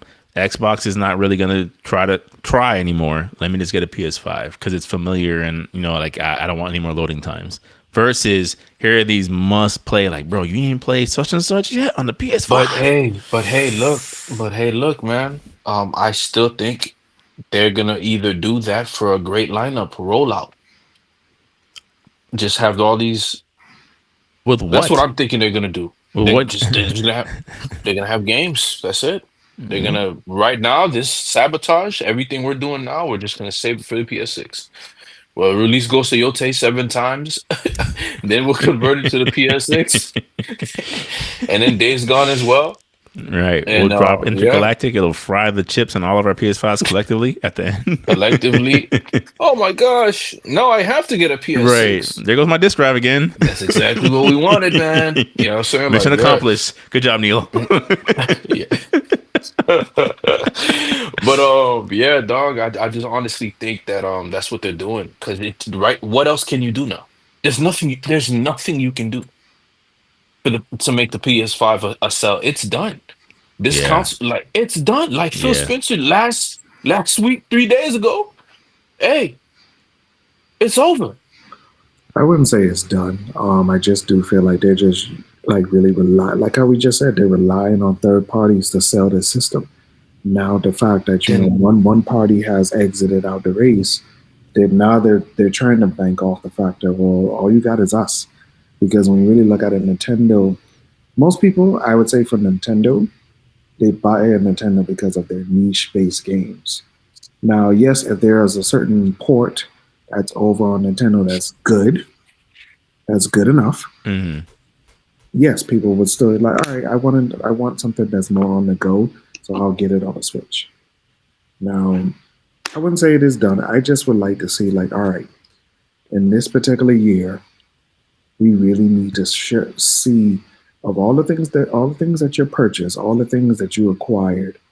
Where's the effort? Like, what is the output? What is the product? Like, for example, you know, when Sony purchased Evo, like, they made a very, very big, bold step, but it's actually working out in their favor. Hmm. Like, because like how you said, Jory, we lost so many community-based events that people used to look forward to that level of communion. That is one of the still things that is left over. And honestly, bro, it's holding up well. It's holding up so well. Like they took control of the fighting game community and they are holding it. They are now the king of the Iron Fist. whoever is in charge of the fighting game department, Needs a in promotion. Sony. You have to give him a promotion. That's just it's just a It- it- testament to it did good the right thing, leadership bro. and understanding the needs of the people and understanding the needs for an ecosystem to flourish. And you made a very good point. Ecosystem, because even after that particular tournament is over, or even before or after that, they have put PlayStation tournaments on their system. Yeah, Like there's a yeah. whole section of tournaments, and it's not just for fighting games. They do it for sports titles. They do it for shooters. So like they're literally trying to like how remember like how they said Xbox was better for multiplayer, but no, bro. PlayStation has changed over the years, bro. Like now they were trying to like really push into all those markets, and they're making some good headway. So that's why like even to go back to the outage, that's why that outage to me was very critical. Like no, bro, you can't let that happen. Mm. Like, yeah, you can let maintenance days happen and you let us know through a blog post, but just gone? No, Yeah, you can't do that, bro. but I think that's, I mean, I'm not sure if that's where Jordan's trying to take it, but to me, like what I took of it being done of like, I think we're seeing more moves with damage control than a combination that they know what they're doing. They knows what they're I doing. think they're tapping out like this console. I really believe that they tapped out like, yo, we're gonna leave the PlayStation 5 alone. We're gonna slowly tap out. We're gonna keep releasing these things, and just people are, oh man, there's gonna be an article to where like, yo, the PlayStation got away with this. You feel me? In 2 Sony years. got away with it, and then after that, they're gonna drop the PlayStation 6. With the red arrow pointing And to a they're blurred gonna out thing make in the sure, background. yeah, they're gonna make sure they drop all nothing but bangers, right? They're gonna drop nothing but bangers. They're gonna do their best to drop with bangers. So like, hey, PS5, what about it? Look, you see this? Look at these games here. Huh? 60 frames per 120 frames per second. Yeah, right. Yeah, huh? Yeah. I'm just saying. That's what I feel like they're doing. They're just doing a quiet exit. Phil Spencer already, took the barrel to the back of the head. I mean, So to it's be, already. but I also think you also got to watch technology as it's developing in terms of what I mean by technology, like media technology. Because I do feel like with the PlayStation, they're trying to match certain things when it comes to media, like televisions and things of that nature. Like, because like I said, bro, like most of the stuff, like oh yeah, the pixels and all the polygons and all that stuff, but that does that really mean anything if you don't have the proper TV? And even now, even with the proper TV, the console doesn't support it. Half these games aren't even PS5 Pro compatible right now, and may never be. So it's like all those polygons was all that beautiful upscaling they kept talking about. It's like I can't even see it. I don't have a Yeah, Pro, but I'm just saying like you Unless you can't buy even the PlayStation monitor. bro. The Apple tactics take over again. and that's what I'm saying. I think that's the part we have to pay attention to because I feel like they're really trying to connect their consoles towards their other media products like their TVs. Mm-hmm. And I think that's where they're trying to really go to really, like how you just said, that Apple formula. They want to keep you in house in all areas. Headsets, I mean, you can already tell. Yeah, like I said, the headsets, the fact that you can't use a third-party webcam on your system, it has to be a PS5 webcam. If you want to just use webcams, like what? Hey, can I use this other webcam on my PlayStation? No, Right. no. Yeah, Buy hey more man, wires if you want to do all that. Oh God. Well, I guess I'll just. straight Spider-Man. Like I just mean, web we'll see in slingers. time, bro. Like I said, man, I'm glad Ant is starting to see the light. Like backlog season, Yeah, bro. just It's just certain things. I'm like, if we're not gonna try, why do I need to continue to have active PlayStation interest? 6. PlayStation No, 6, man. I'll No, just no, get no, no, off. no, no, no. I'm getting off the ship. This is the end.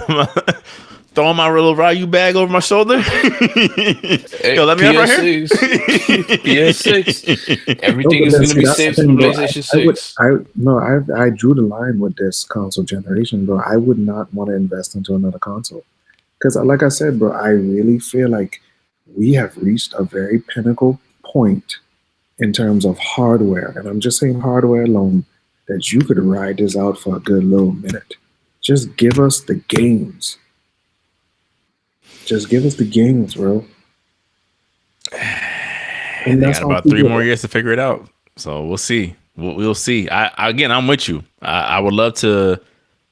again, use my PS5 for more than just fast loading times on games that are a generation behind. But like I have to, it has to be in front of me. I have to be able to play it.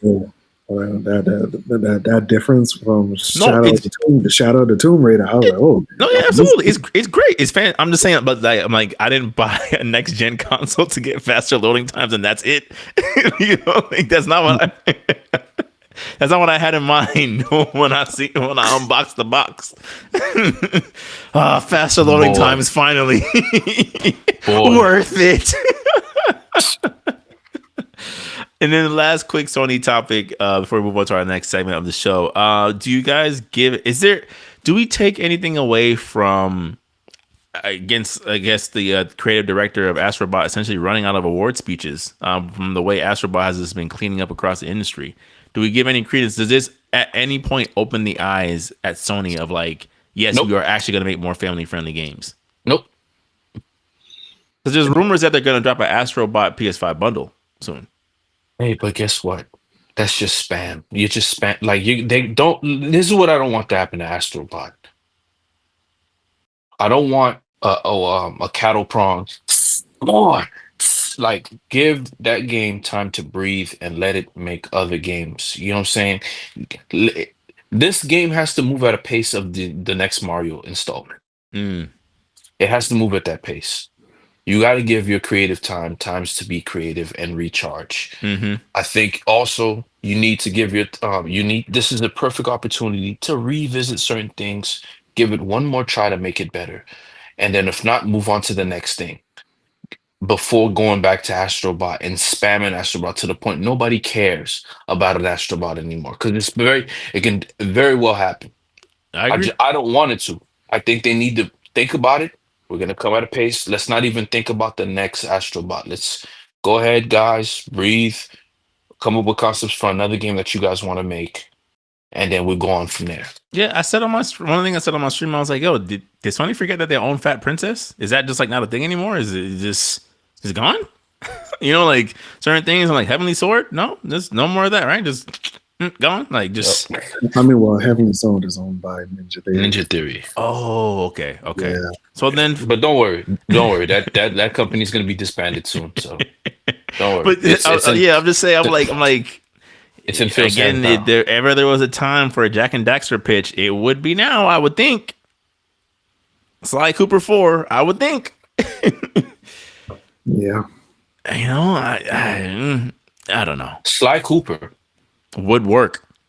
A lot of kids child would work. That was a requirement. Sly Cooper is in everybody's home who has a PlayStation.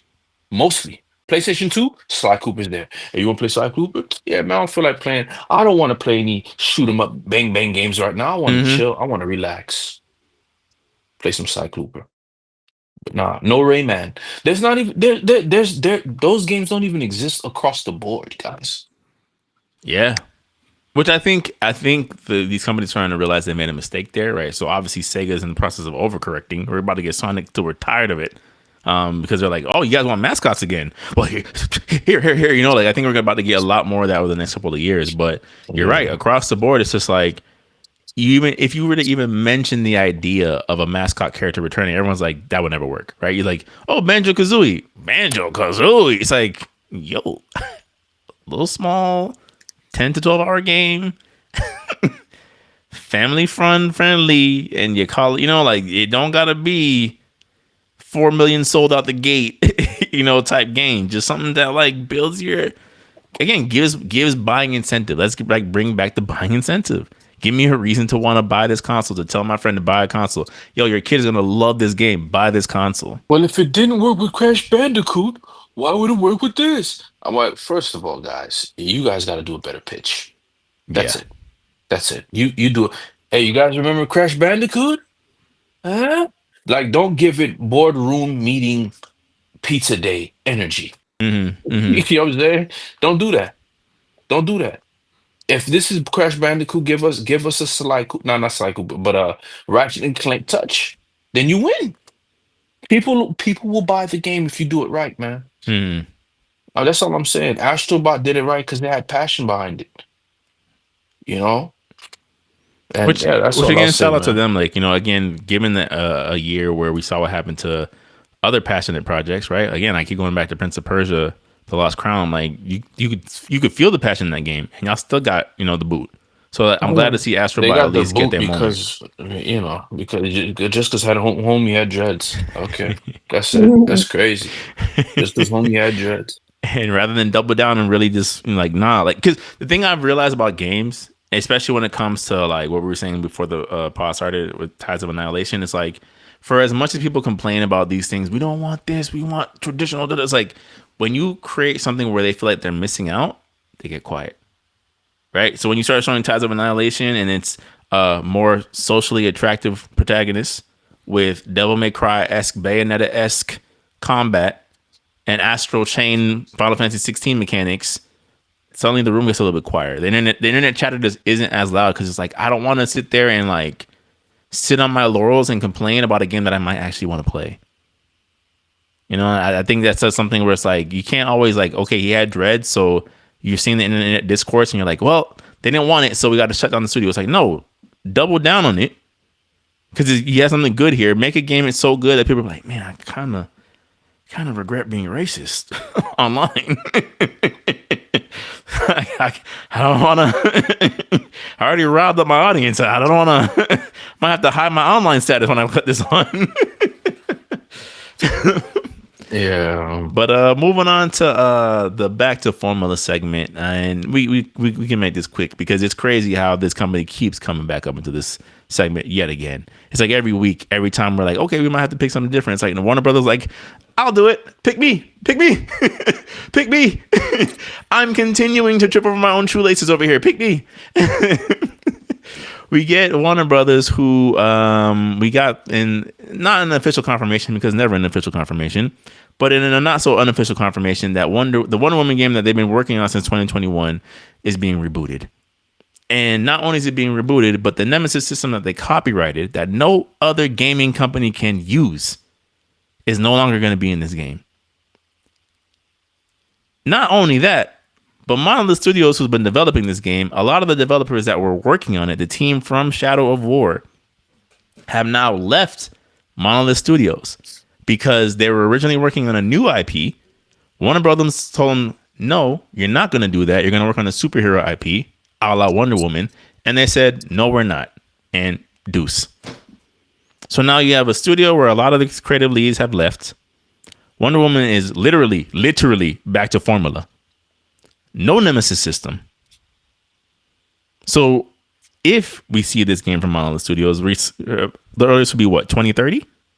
2029? What, like, is it? I know we're all in silence of just like, you had. I don't care, dude. I'm tired of Warner Brothers. Honestly, the only thing that's working for them is HBO Max. That's the only thing that's working. No, it's not HBO Max. It's Max. All right. It's just Max. It's just Max. Yeah.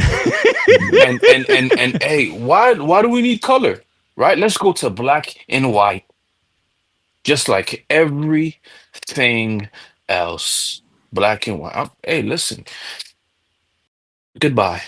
I don't want anything to do with any listen, guys, it's over. House of Dragon, Yeah. they're bringing back in order to save Matthew McConaughey and what's his name for True Detective, the revisiting a True Detective story again. And Wonder Woman is canceled. They're not even thinking about Injustice. It's over.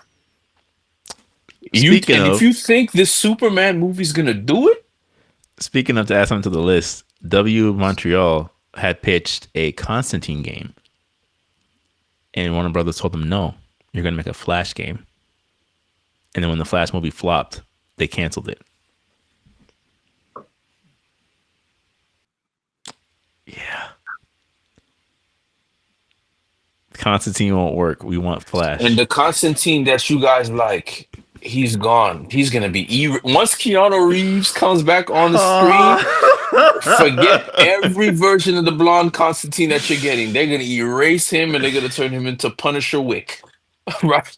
He's gonna be gone. It's gonna dog. I'm like, yo, y'all really want No, Keanu you're Reeves to right. come back? You're Y'all right. really want Keanu Reeves to come back? Oh, forget about the blonde, witty Brit. He's gone. It's erased. It's gone. When I saw that article, and that's why I said, like, normally we'll like leave it to like a group discussion of what we want to be this topic. I'm like, no, this is going to be this topic because I could It's not believe it's what I was reading. it's gone. Like I don't care about a WB nothing. I don't care about a WB nothing. I want everything to burn at this point. I want Mortal Kombat to fail. Let the I want fire every clean away the I old want and start a new. everything. Yeah. I want Armageddon 2000 what 2000 when that game dropped? 2007, 2007, 2008. Mortal Kombat Armageddon to be the reality of the entire staff of Oh, Max. I It's don't, it's done. It's I don't. done. It's gonna turn to Turner Classic Movies. That's it. That's everything you'll be getting experience Yeah, from Max. yeah. Because It's honestly, gonna be bro, it's gonna be a section in your regular Apple apps. It's just gonna be a set. Apple buys Max for blah blah blah blah. Boom. That's it. It's just gonna be a section. That's it. It's just gonna be a section. It guys. It is. Listen. There's not one area within that company of success. True. Not one. You're not wrong. It's over. The only thing that these guys can conclude is to change the logo to black and white now. And Max, why would you get rid of HBO? Why? And call it, you think there's nothing else called Max? that's the only thing that's working with them, bro. That's the only thing. That's the only thing. Yeah. I Everything else is just, in shambles, bro. I'm like, And if you honestly, my go ahead, opinion Tim. about the Wonder Woman game Mm. is just it's unfortunate, yes, because you definitely wanted the opportunity to see something outside of Batman. I've always felt like with all their properties, why did we never got a proper Toon World game? Like based on the world of the Looney Tunes. Like there's so much creativity that could go into that you could almost in a sense rival the Sims in a sense. Y'all Yep. could have turned Wonder Yep. Woman into God of War slash um It's Wonder Shadow of War. Woman in the Amazon with Y'all could the have people who easily made did that. Shadow of War. Easily did that. I'm at What are we talking Themyscira. about? Give Go a ahead. Yeah. theme. Mm-hmm. You go and you could have literally did Wonder Woman and then boom, the beef with the Atlanteans. Cover that. You have many things to do, guys. Use the Nemesis You system you to mean to every time you like fight Cheetah, she listen, gets a little bit stronger. none of I the just none of the episodes from Justice League that featured Wonder Woman heavy story were bad. They were all tense. The Annihilator armor, Delvin Hawk, fueled off of the 80s, hatred of men. 80s, 80s. Aries. Ares. Oh, Ares? Oh, the Ares from Justice League Unlimited? Oh man, come on, bro. Bring that man. But guess, hey, listen, hey, I don't care. I don't care so much. It's bleeding in to gaming. Period. I said, yo, you guys don't want to do it? Give it to Nintendo. I don't care. You guys weren't fit to do it. yeah. The best you could do is make a Suicide Squad game where you kill off Wonder Woman. She's the only one that Forget Don dies. Matrick. Forget Don Matrick. That's crazy. Forget Don Matrick. Tom Zaslav is the real the Don Matrick we thought we didn't know. Forget Don Matrick. Oh my goodness. How do you mess up Batman versus Superman? How do you mess up Batman anything? How do you mess up Batman versus Anything. Batman anything. and then the Joker? What who asked for a musical?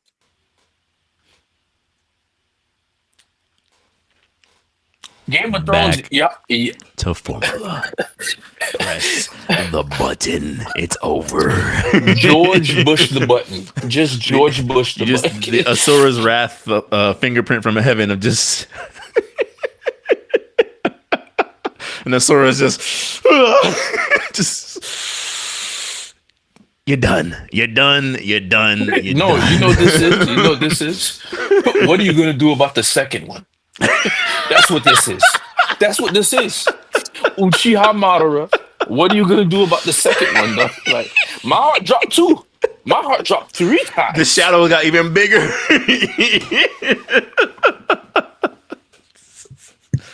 Yo. No, You're not listen, lying. we are seeing the apocalypse of media as we speak. It's As like we speak. it's like at some point with these big corporations, it's just like it's starting to feel less like you were a visionary and more like you just got lucky. Right? Like you just happened to be in the right place at the right time Yeah, with the right you guys person. were Like, just lucky. there was it no- wasn't that you guys were geniuses. yeah. It wasn't that you guys were geniuses, man. Man. Oh my gosh. But yeah, that's our back to formless. That's when it. I saw Back I to said, formless. yo, what? Excuse me? I beg your pardon. You couldn't figure out Wonder Woman? You canceled the Flash game because of the movie? And how are you gonna handle the Flash, by the way, guys? Like the TV show? Bro, if Lego Batman can handle the Flash, Lego Batman. He was raw in that game. That's what I'm trying. I'm like, no, but yeah, but yeah. but Injustice. He was raw in Injustice. yeah, but how are you gonna handle a Flash game? We'll never know. Yeah, I wouldn't even think about touching Superman. Oh no, never. Right? Yeah, I Never would that. start beatboxing. Yeah. Honestly, bro, like I really feel like they just really need a serious hiatus, and just come back in 2 years. Because honestly, it's not working, man. And if you feel like after all these hits that I think it's time to just liquidate your gaming department Yeah. Yeah. or license them off. Yeah. I mean, I And agree. meanwhile, you got Ed Boon subliminally trying to get a job from Marvel. Bro, But he then you is. see, He got the flare up and everything. Please. y'all see what happened to Marvel Rivals? Nowhere safe. nowhere. No, man. nowhere I- safe. Nowhere safe with those companies. They're they're dealing with the fungus from Last of Us, the clickers. That's what they Mm.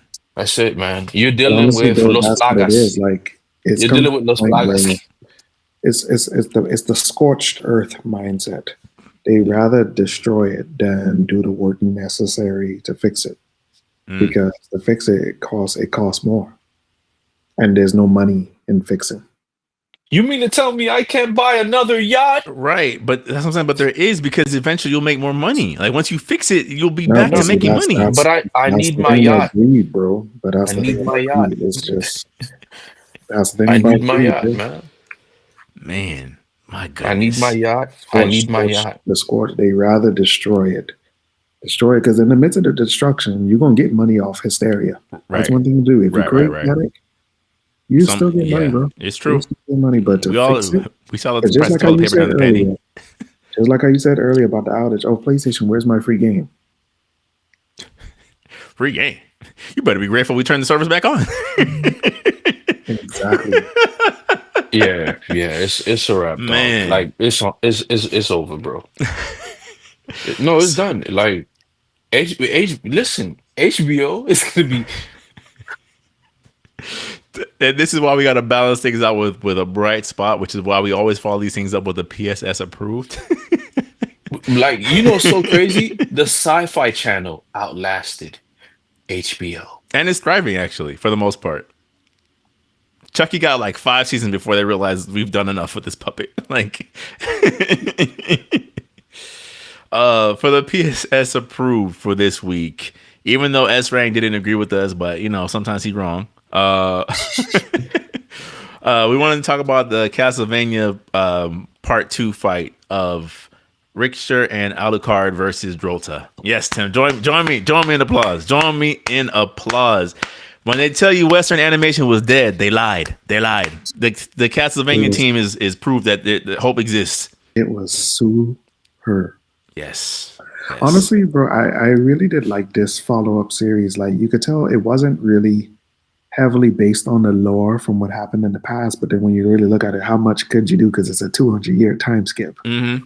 And honestly, it's one of the best time skips I've ever seen. Yeah. Like when Alucard first met Richter, he's like, "Oh, another Belmont."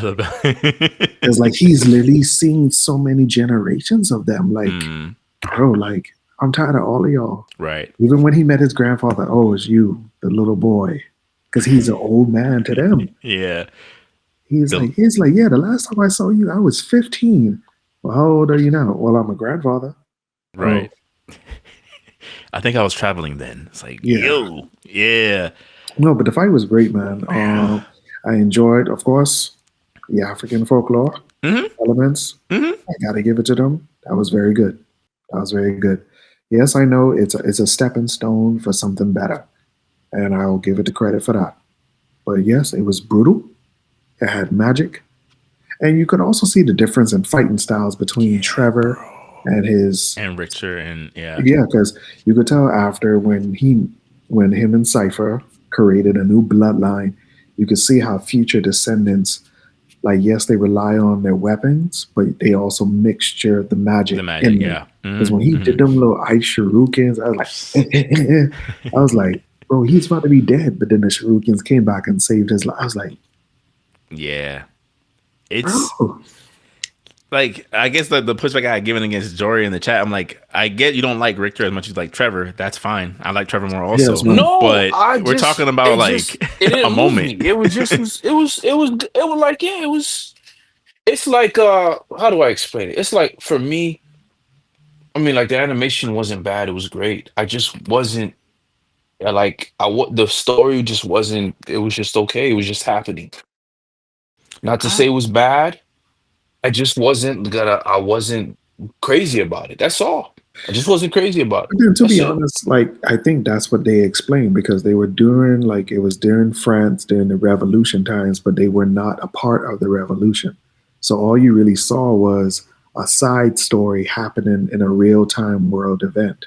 Like, oh yeah, the church, they work with demons. Yeah, I just wasn't crazy about it. Like, I just wasn't crazy about it. It wasn't bad. But now that this particular part of the story is over, I would say the revolution part, or maybe it's not. What will happen? What will happen for the next following season? Like, what are going to be the shifting parts? Because, to be honest, I do feel like Castlevania handles that stuff well. Because, like, when Alucard killed his father, I was like, so where do we go from here? Oh no, there's definitely more big bads. I was like, and they proved me right. Mm-hmm. That whole vampire cult of women that they had. Yeah, that's all I'm like I guess like, again, I have nothing against something like just being like, hey, this is not for me. But I'm like, when you're like, it's the story is not there, I'm like, I feel like the story was there. Like, even Drota's motivation and everything. I'm like, they spelled it out perfectly. I'm sure The Notebook is a great movie. It's just okay. It's just not for me. No, bro. This is not the Notebook levels of. It's not the Notebook. It's no. I'm just saying, as far as popularity, as far as a much watch, it just was. It was cool. That's it.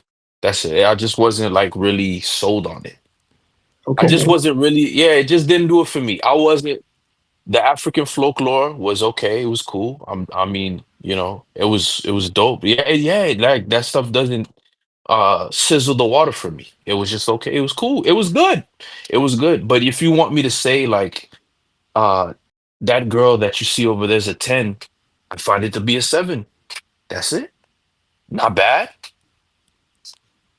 Well, for those of y'all who enjoy Western animation and you wanted to see the Castlevania version of Naruto and Sasuke versus Momoshiki, the animation was good. It's just for me, I felt it like it was great animation. Just like Seven Deadly Sins animation was there, but like just for See, me, you I being just didn't disrespectful connect. right now. No, because No, you no, know what no. it is? I Early saw this. Seven Deadly Sins, No, not you're latest. still being Early disrespectful. seven. You're still What do you being mean? disrespectful. No, honestly, bro, there was a funny meme that I saw on Twitter when Richter was like, "I don't care if the world gets plunged into darkness. I just want her back." And Al Yukar put his hand on his shoulder. I was like, "Nah, bro, nah. Chill out. We about to finish this battle, and you calm Yeah. down." Chill out. Yeah, I know you're in yeah. love. No, it Relax.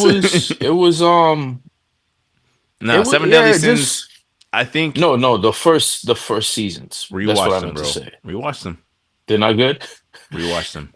Yeah, I mean, it was cool animation. Like I'm excited for Devil May Cry, but I think the Studio Trigger, it was the same studio that's doing the animation. Not sure. Not Not entirely sure. sure. Yeah. Yeah, yeah, Richter definitely isn't my favorite Belmont. That's fine. Yeah, I so mean, bro, that's we only one. on scene 2, or Yeah. technically It 3. was 3 No, out of I technically mean, three. no, well, okay, even if so, I guess I should phrase this better. Like, yeah, Richter's. I don't really enjoy this protagonist as much as the previous seasons. Previous season. I mean, well, Um, he was in a state of how did I get they my groove back type of they thing. had great villains. They had great villains for this season. Mm. Um, you know, and yeah, it was just that was it, man. That was it. I don't know what you guys want me to say. If you didn't like it, you didn't like it. I'm just saying, Yeah, like, no, I I just feel didn't hate. like I don't hate it. I I just just think feel it was like to me. It was just a seven. It was some of dope. the things you're like, oh, it's this. I'm like, bro, I don't. How is that a knock? Like, oh, I didn't What like. do you Yeah, mean? because like, bro, like Nocturne season 1, that church fight scene, bro. Yeah, I'm Oh, like, what would you have wanted? Like, it's like, oh, I got to deduct points from Killer B mopping up Sasuke and his team because I hate Sasuke's team. It's like, yeah, they're all not interesting. Karin is the most annoying person ever. I still like seeing her get mopped up. No, I know. I'm just saying. Like, Like, there's like it's good, right? But it's not moving me like it moved you guys. okay, That's all I'm saying. That's it. that's fine. all That's right. it. That's it. Yeah. And so that's all I can give you. The animation's great. It just what I didn't really care for it as much. That's it. So I I wasn't kind of feel really like what you're trying to say is invested in. you couldn't really connect with the I main couldn't character. connect. Yeah, I couldn't connect to a lot like the. I guess for some of the story, like for me, the little girl who wind up opening that portal, I think she should His, have got massive consequences. his cousin. Yeah, his cousins for what she did, I should have. But we'll see in the next season. Um, I mean, there is room for redemption, and she did redeem herself. It was a little, it was little nah, rushed, a little Sam. rushed. Yeah, like It was, like but you then I have come to like realize that what has been a provoked you to thing. kill your Because to be dad? honest, Like I don't think this series is getting a season 3.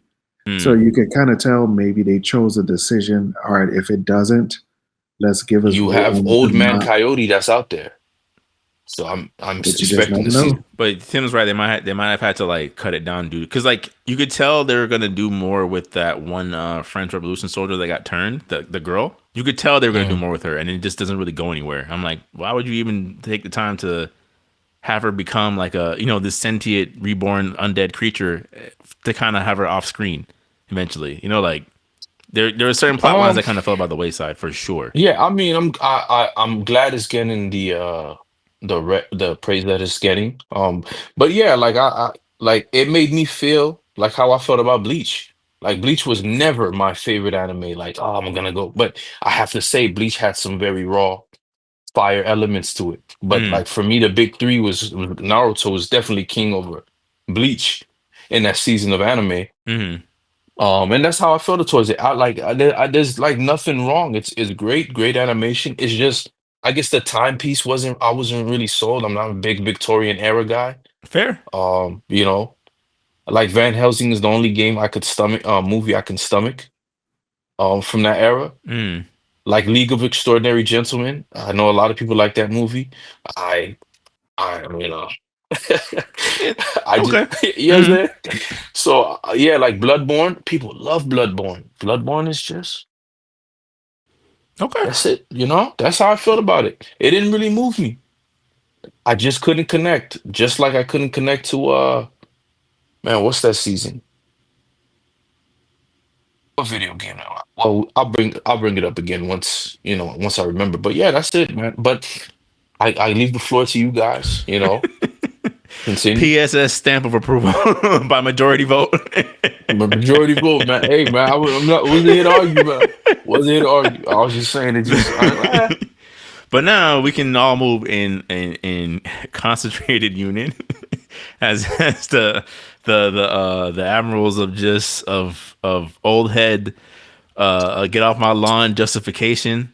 It's time for the Otaku Insights. And there was only one topic that could fit tonight. There was no other anime topic that could really hit this section because it was just so... When you throw 100 ideas out on the dartboard, it immediately jumps to the one that you're like, there's absolutely... This is right up here next to Go v Vecolo, right? The fusion between Goku, Vegeta, and Piccolo. There's absolutely no way they're going to do this in Daima. So spoiler alert, spoiler alert, spoiler alert. Although I guess it's not really a point because if you open the internet for more than 5 seconds, it's been literally, I think it was on the trending page of Twitter at one point with the picture and all. Yeah, if you've been watching Dragon Ball Daima or if you're interested in Dragon Ball at all, hey guys, Super Saiyan 4 is canon now. And not only is it canon, it has That's not even an official name. It doesn't have a name yet. Yeah. And it will have a different name because of branding, because of toys, because of marketing, because of money. But we now have Return to Monkey, Super Saiyan 4 in Daima, which was given to Goku by a Namekian who was just kind of like, hey, I see you struggling over there. I mean, to be honest with you, all I saw is Gear 4 Goku. But worse. Whoa. But way worse. No, Gear 4 Goku. Relax. That's the second topic I have for this topic. We're going to get there. It's not Gear 4 Goku. It's not Gear 4 Goku. He was running on 4 legs. Like a monkey. Like Bounce Man. Bounce Man doesn't run on 4 legs. Yeah. He bounces. But Bounce Man is built off of a monkey. No, it's not. What is Bounce Man off of? Bounce Man is built off of a lion and a gorilla. All fused together? Yeah. Okay. I didn't know. Leo Bazooka? All right. Okay. It's in the name of the attack. I Luffy's not my favorite character. Every time I watch One Piece, I watch it for Luffy to get stomped. That's it. You guys know what team I'm on, right? but if you're gonna make a take, you gotta. That's what I thought. I mean, that's what I took it as. I mean, I was like, yo, okay, but okay, bad take. Yeah, no, and this wasn't it for me, bro. This was not it, man. It doesn't even look better. I'll go first to clarify. I'm happy Super Saiyan 4 is canon now. It was just the premise of how it was brought. I can't stick with it, bro. Because first of all, I don't feel like Daima is a progression of the story at all. I kind of feel like it's just a side project. Alas, thank you from the creator of Dragon Ball. Like I'm happy for the effort, but I just kind of felt like the universe that he used and then the characters involved and how it was brought into play just doesn't stick for me, bro. It really doesn't. The demon world was not interesting. The villain was very lazy. Very, very lazy. Like when I saw this Pride Trooper transformation, I was like, bro, like this is lazy. The same very lazy. Exact and suit. I got a question. You to tell me this Namekian, who is basically not as powerful as Kami or Gyu. Like, no, he's apparently stronger. But whatever. Does this random unlock your potential with Goku and just unlocks a further transformation? I was like, no, bro. Like, I've always felt like because I've always viewed Super Saiyan 4 as the pinnacle of Saiyan evolution. I feel like it is the final plateau where they don't have to do nothing else. They don't. This is it, and you just build on that. I just kind of felt like, I guess this is my Vegeta. Like I have a mindset like Vegeta about this. I feel like that should have came from hardcore training of them expanding their limits. And that, to be honest, that's where I felt was Super. All right, because you didn't tell me Vegeta, Goku, and Broly are training together on the planet with Beerus and Whis. Okay, that could have been a great premise of them expanding their limits with their Saiyan powers together, because now you have the last three full-blooded Saiyans training together. But What could Tim, they do? Something has to happen. but Tim, why would I give you what you want? What you want? And it's like, I mean, and then even the whole limit No, they gave him breaker, what he wanted, just not the way. and not- even No, the whole no, no. limit, So even the then whole why would I limit give breaker you palette, I was like, bro, you just had to what you add want? that pop of color to it. You just had to. You could not help yourself. Yo, when I saw color palette on because I didn't even see what happened. I just said color palette. I said always say, oh boy, no, don't tell me they did something. They swapped the colors. They did. And then I seen the Xenoverse. I'm like, yo, like why'd y'all thought like I can't tell.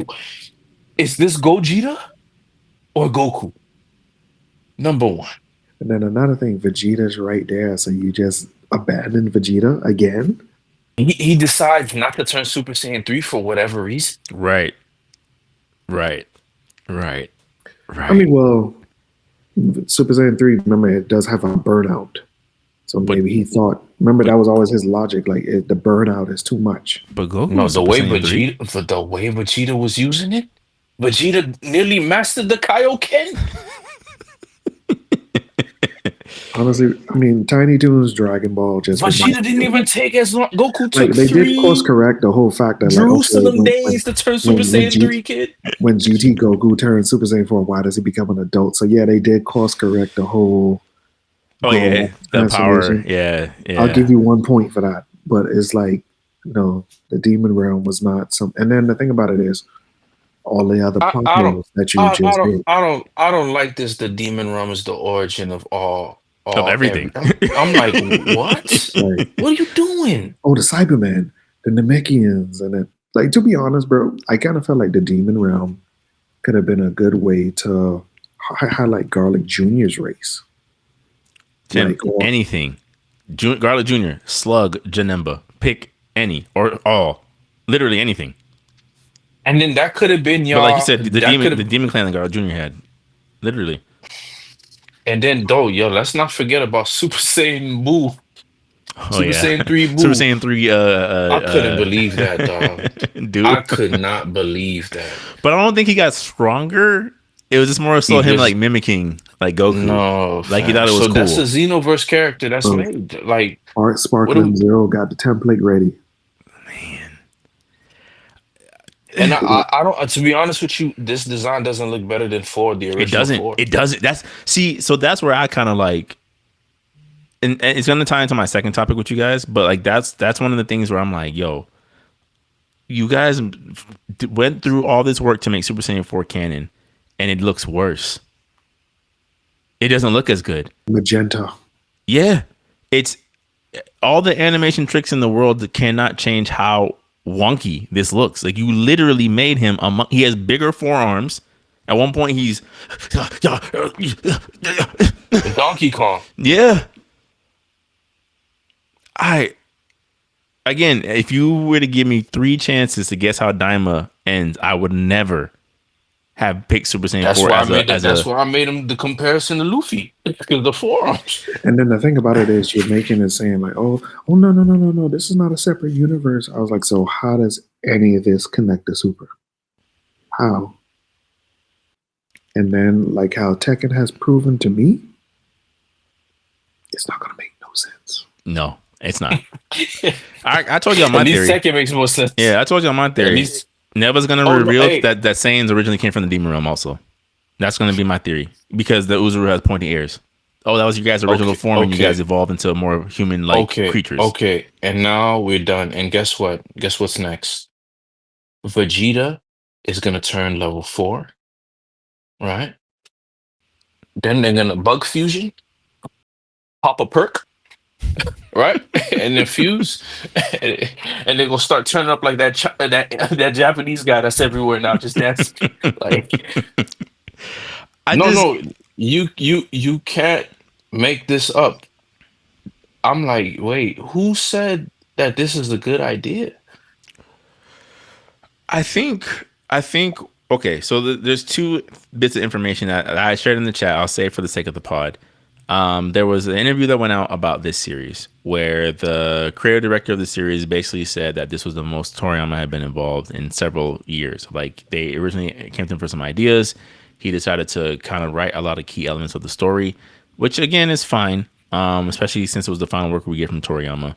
I'm pretty sure he probably gave him a rough draft for a movie that I'm sure is going to get announced at the end of the series, but that's neither here nor there. One of the things that stood out to me was that, or two of the things, was that he noted that they've been pitching Toriyama ideas based off of what fans have been saying. One.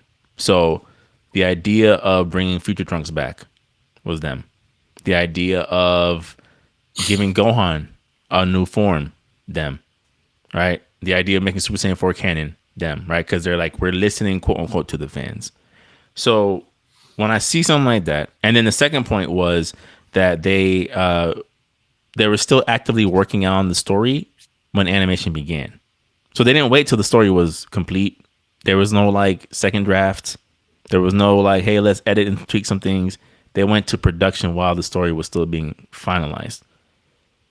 And to me, when I see things like that and read things like that, it's like, this is kind of like I was saying, kind of like in the chat. I'm like, I think this is the part where I kind of got to get out the Dragon Ball bus in terms of like, I get it. Like it can't be everything for everybody. I guess it's to my detriment that I don't subscribe to the power, transformations every 5 seconds crowd community of the Dragon Ball fandom.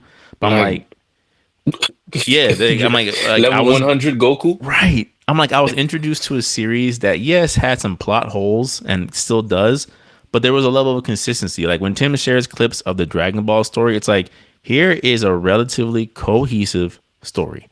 I know why this character got to this point, why this character is stronger than this person, what this person did to get this technique. And up until about Dragon Ball Super, that was consistent. Again, plot holes all over the place. We all know Toriyama was legendary for writing about the seat of his pants. Not the best technique. He just happened to be a genius. Good for him. But it's one of those things where I'm like, I can't even take this semi-seriously because to Tim's point, depending on what type of toy you want to sell, this might not matter in 6 months. It doesn't matter. Nothing. Right. I'm like, you're telling me that nothing in this universe has consequence anymore. But go ahead. That's right.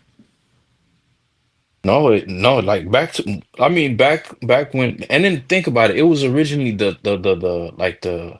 rumors were that it was called Dragon Ball Z Magic. That's when I was like, yeah, I'm flushing this. Then I heard it was called Daima. Mm-hmm. And then now it is actually just that, Dragon Ball Z Magic. A magical pulling of random coincidence. So you could have touched on Lord Slug. You could have touched on Janemba. You could have hit two birds with one stone. But apparently, I think that's what Daima means. It means demon magic or great. But then you don't do anything with it. Or let me not say you don't do anything. You don't do enough, right? And I think that was my other thing, right, with this. It's like, I think sometimes we do lump Toriyama into the greater thing of like, Toriyama, why didn't he do this? It's like, I actually feel like Toriyama gave these teams broad strokes of really good ideas. I said before, I think going to the Demon Realm, the kid part, I think going to the Demon Realm was a good idea because we've been asking for more like, hey, Deborah's the king of the Demon Realm, what is the Demon Realm? What does that mean? What exists here, right? So I'm like, good premise. Good overall plot scope. Hey, there's 3 layers of hell, and each of them have a different sub-ruler. Interesting. And then my are we going to explore that at all? Nope. And then my thing is like, you have like Whis is not mentioned at all ever. In fact, they introduce a new god, the guy who created everything, which is a demon. Right? No, he's not referenced as a demon. Oh. And then the thing about it is like, all right, if you're talking about the demon realm and then the Kais are technically gods, so gods came from the demon realm? Yep. I was like, bro, no, y'all really this is wonky. You're pointing all y'all had to do was stick to true Wukong lore and y'all would have made more sense and just Because yeah. now But you're basically saying I'm like out. the demon realm is like the outworld of all magical creatures. Yeah, pretty much. It's the origin of all mythical things in the Dragon Ball universe, and it's just like, Even Um, even the Cybermen. especially the Cybermen. that infuriated me. I'm like, man, this could have been a part of your a part of the Saiyan world, home world. This was just what we made in the lab But as S rank it will be Saiyans. when it's revealed that the Saiyans were also demons. So they took some of the Cybermen with them, huh? When they went exploring into space as they If that's evolved. done, my pastor was always right. My pastor was always right. You feel me? If that's the truth, you upset. I just Like think it's one of those things. I'm like, why not at this point, right? If we're getting Super Saiyan No, 4, why it's not? no, no. Why I not? mean, I'm done, bro. I'm done. I am done. Like that clean God creation, that chapter that's going around. Listen, I am finished. Like okay, the creme de la creme of animes. For me to find something that's gonna be my thing, I have to be okay with Vinland Saga being that. You feel me? Or Berserk being that. Because it's definitely Dragon Ball Z, I have to say, okay, at this point, I'm leaving the franchise. Hmm. I'm with you. Shit. I'm with you. I'm just gonna watch One Piece sail off into a blaze of glory and become one of the best series to finish. Hmm. And then I'm gonna rewatch certain episodes of and seasons, and I'm like, yo, this whole Cake Island, it's a 10 now. Even though I hate Hoki off of Island, but I'm with you. off of just how the story ends, this made the ending 20 times better. Mhm. I can see it. That's funny. No, but I can It see ties it. back somehow. Yeah, because Oda takes his characters and his world seriously. And so I'm just One Piece to me is gonna be. I'm not gonna say it's gonna be my bread and butter, but if I want to have a good time, I'm gonna watch One Piece. I'm not watching like like a lot of these animes fell off. Like I'm sorry, what's his name? Oscar from the Magic. I Magic. want to be king of the wizard. I want to be the wizard Oh, king. I don't care about none of oh, I'm that. blanking You on that see what name. I'm saying? I don't even remember the Yeah, name, dog. yeah. I don't care about Oh, Black none of that. Clover. Black That Clover. goes Black back to what I Clover. was saying, bro. Everything is just for animation now. Everything is about aesthetic. Because to be honest, there's a certain group of people out there, like, it's a simple fact that, Toriyama made this and the aesthetic is appealing in terms of like graphics and fighting and stuff like that. People view that as substance. But what my thing about it is, we are people where we take the lore very seriously Hmm. because that's what's made us fall in love with these characters. Like, what was the The story story. behind them? Like, I remember when I didn't even read the manga yet. I remember my cousin told me, "Hey, Vegeta has a son that comes from the future and kills Frieza." I literally was so mad at him. I was like, "Bro, you're lying to me. Like, Bulma, and Yamcha for life." And I see this kid come around as like he was right. I saw that Toonami trailer. I Hmm. was like, "Bro, this dude just killed Frieza." I mean, like those episodes coming home from school. It's Toonami time, 5 o'clock. 5 o'clock. I go home. Yeah, 5. 5 o'clock. Yeah, 5 o'clock. Yeah, For the Dragon five Ball episode o'clock. was 5 o'clock, bro. Yeah, 5 o'clock. Bro, it's been so many years, bro. Yeah, I remember. Yeah. I So distinctly remember how to get home from school, what? You do my fight for the homework. remote. Yeah. Fight for the. You had Let you my had sister get time her to do TV your time homework. first. I'm like, all right, Yeah, and then after that, it's oh me man, now. nobody changed the channel. It's my channel.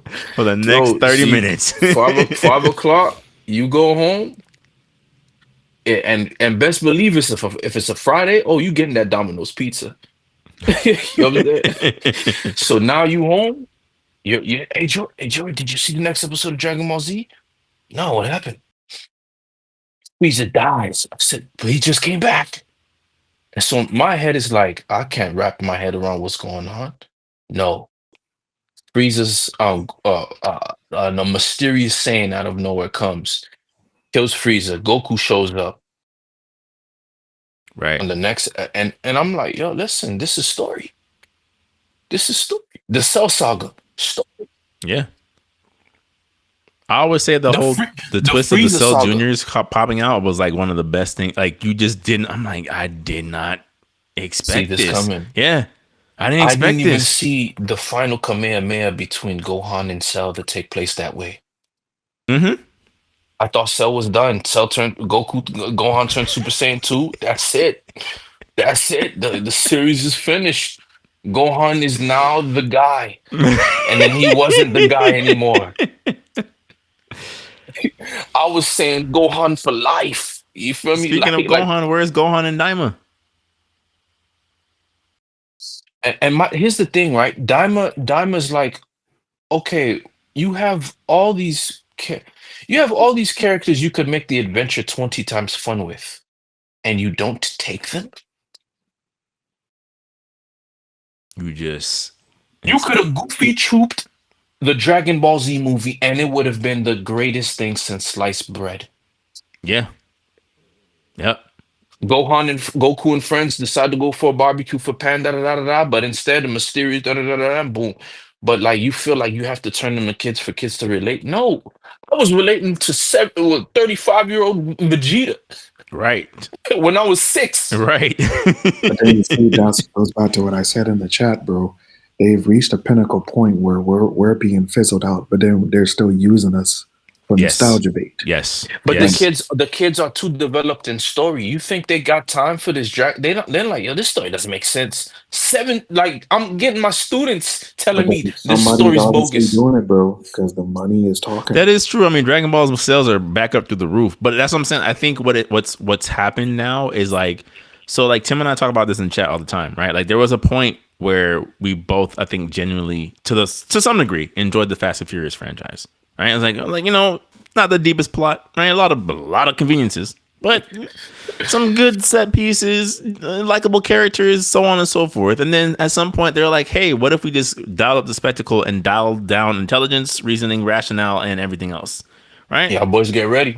Not a fan, but now they're on Fast 10, right? So yeah, boys, get ready. So Fast 10, Jurassic Park. Right, or when he hops out the Transformer to punch a T-Rex in the face for family. Y'all boys get ready. But y'all boys. I use the Fast and Furious comparison of like they've clearly picked an audience, and like unfortunately, I think for the three of us, like we're not that audience. Like Dragon Ball is not the audience. They don't care about us anymore. No. We're not. Our opinions to them are irrelevant. Our takes on what we treasure, they don't care. The destination of how we get there makes less. I said this prior to us even doing the pod. I know for a fact the director of the show probably got a mohawk that's blonde at the tip with the tannin shade goggles on. and just platinum leather pants, just for the sake of because you know what it is, bro. Like, and especially, and this is why, like, the work that I do with kids and stuff like that, you really see the level of addiction when it comes to them, when it comes to these things. Like when they view these movies and shows, when it comes time to our product, they just want it. They just want it. And yes, they may have established that connection to us because we may be as like uncles, aunts, we probably introduced them to these things because it's our childhood. But now it's the biggest craze to them. But then we're looking at it as like, yo, what happened here? Because we know the history. But to them, it's the best thing ever. But do you think, in terms of them being addicting to them, like, do you feel like it resonates with the kids though? Like, will they be talking about Super Saiyan 4 3 months from now? Bro, I don't think so. To this day, that's us using our logical minds again. No, but Tim, I disagree with you because even and when I say I disagree with you, because even I could tell why I hated an arc as a kid. But Jordan, you got to realize, bro. Well, we were raised in the golden era, so it's different. We've been on this earth over 3 generations, right? Yeah, we know what quality, but I think it's easier for you to do that as a kid. No, but it's easier for you to do that, Jordan, because you were raised in quality. You knew when something wasn't good because all you had. It's like, I'm not the biggest fan of season 3 of Jackie Chan Adventures. I think I'll just turn on Batman the Animated Series of 4 seasons of straight peak.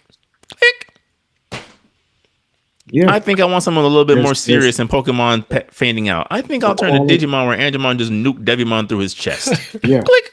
like I Face to said, like face. the quality has changed Yeah. so much. Yeah. Like a big example is Cartoon Network, bro. Mm. Like to be honest, like, and I'll never forgive Cartoon Network for this. I felt like that reboot of Thundercats was the best. Like it had some great, Man was fire. it had some great story plots, bro. But then after season 2, it just fell apart because they had no writers. I was like, what do you mean you don't have any writers? What do you mean? He-Man. But here He-Man comes was fire. What they was doing with He-Man? Adventures of Gumball season whatever. I like Adventures of Gumball though. It wasn't my cup of tea, but Season 47. but it's like But it even goes back to with what I just Cartoon said, Network, like, they bro, just like look how spam. these things are. The quality has just changed, bro, and we don't understand it, of course, because like I said, bro, like this Pokemon y'all playing now, bro, that's easy. I wish all my Pokemon get leveled up every time we fought, bro. You know how much grinding out I had to do in the grass back Right. in my That day. Rat-a-tat, that Dodrio. Right. Out of top Niggas a 6, goon. and that was it for the game. Because I could Niggas not. a goon. I'm gonna throw out Togepi. Togepi, come back! Blastoise, get him! Like, just for the That level nigga's up. a goon. Wait, this game doesn't have an Elite Four? Then how do you win the Pokemon League?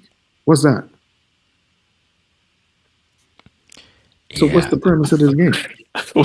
What's the purpose of the badges, Yeah. man? I think They mean nothing. I think just to tie it back to Daima, I just think we're at a point now where it's like we've seen. I said this to you guys before about Boruto. I'm like, yo, this is not for the original fans no more. We're not making this for you. Leave. You could leave. We got your money already. Boruto don't even make sense It doesn't. And in no spectrum. Yeah, it doesn't. I was trying to think of a comparison. Like I can't. It just doesn't make sense. But You yeah, I should think just we're stop starting in to. the movie. I think we're starting to see more and more of like these series. Again, One Piece is the only one that still treats their like long term fans with some respect. And even like you might not like every decision, but I'm like at least they have like the consistency and the character. Again, the character respect of like I'm not gonna sit there and turn this character into a joke. And I guess final thoughts on Dragon Ball. Like, what are you guys? I know. Yeah. Thumbs down. I'll be tired, bro. I'm tired, man. Yeah. I left. My heart dwindled when we did the recaps of the Dragon Ball Z movie list. When we did that, I just I was in my shower one day, staring at the the fountainhead and just like I think it's I'm done. Mm-hmm. I'm done. Like, and once I found out Daima's in between and before, not even after Super Heroes, like, what's the point? And then they turn it back into kids. So yeah, it's over. And then you Go ahead introduce and a sell me a form. Beyblade. Right. Go ahead and sell me a Beyblade. Right. Then you introduce a form that, like, again, for the power skillers out there, this is basically Toriyama saying that Super Saiyan 4 is weaker than Super Saiyan God. Because if this takes place before Super, it would have to be weaker than Super Saiyan God. And so all those and like even Tim's thing about the return of the primal power, it's like, well, that means nothing now because it's weaker. It's not even the ballpark of God Key. The dogs from Universe 9 are stronger than Super Saiyan 4. The dogs from Universe 9 are so.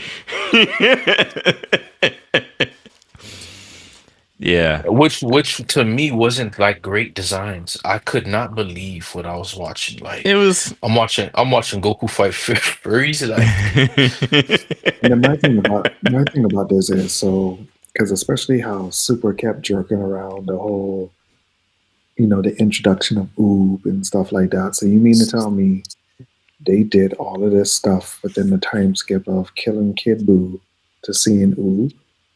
They just went through all these transformations and stuff like that. Mm-hmm. Okay. They became gods in less than 10 years. So if you went through all of this, why is fighting somebody at the level of Kid Buu such a pressing thought for you? not only that, That's but what you I'm guys saying, didn't realize how he got his power. But then you realize the logic, it doesn't matter anymore. It's just for Nope. what is it going to aesthetically look on your eyes for you to create reels, talk Clips, about discussion. Yeah. it, like how we're doing right now. analyzing it through YouTube clips. Sparkling Zero comes around and sells it to you, and then that's it. That's all it is for. There's Yeah. nothing here to really truly progress the story anymore. There's nothing here. No, I mean, I'm over it, bro. I'm over it, and then at the same time, Toro's not gonna get it done for me. Nope, Um, that's clear. it's it's super crystal clear. And then artistic wise, like there's nobody. They're not even aware of what they're doing. Like, you mean to tell me if I were to put two sheets of paper between Goku and Super Saiyan 4, which one looks more powerful to you? You'll tell me, oh, no, this one obviously looks like a wild man. He definitely stronger.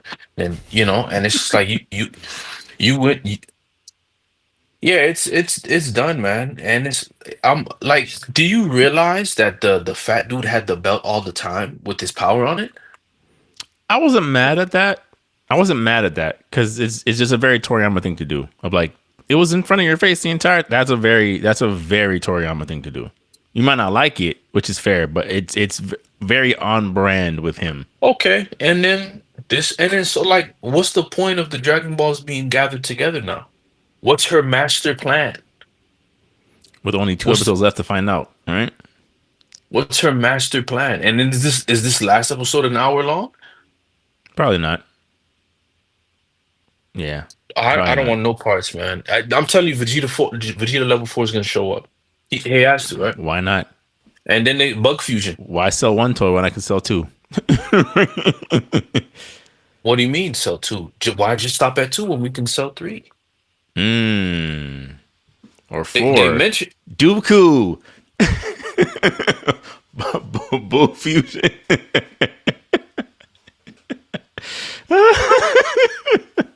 Yeah, I just it's fine. You know, I will always have the old Dragon Ball media to return to. I will still have those cemented memories in my brain. I'll still remember where I was at my friend's house when I saw Goku blow Vegeta into the sun with a Kamehameha and him come back down. And you know, I'll always have those moments. But as far as like modern Dragon Ball, hey, it was cool. Yeah. Thanks for the Like, memories. to be honest, the only thing from Super that I felt was the only win was Broly. I liked Ultra Instinct a lot. No, I don't. I mean, I don't like it. Okay, yeah, that's fine. I mean, I like it as a technique. I like it as a technique, but not what they did as a transformation. Oh yeah, no, Yeah. I could agree with that. Yeah, but like, it should have just been a technique with drawbacks. yeah, which it did have drawbacks until it didn't because Dragon Ball, They right? turned it into a You transformation. can, yeah.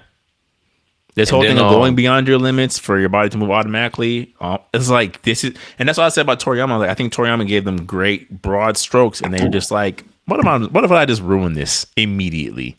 What if I completely downscale the significance of this out, like right away, because we need another toy? And then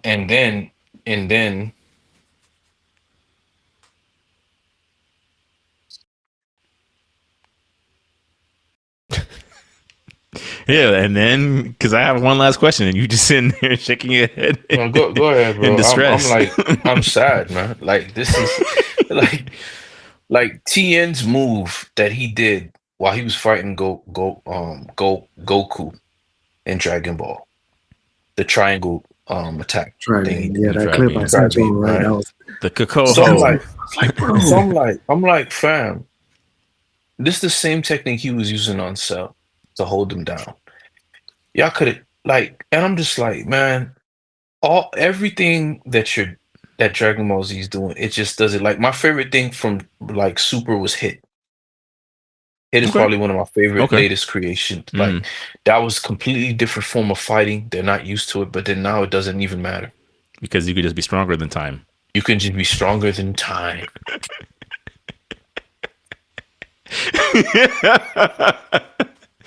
Like I said in the chat to Tim, why would I have a technique when I could just have Goku yell louder and punch harder?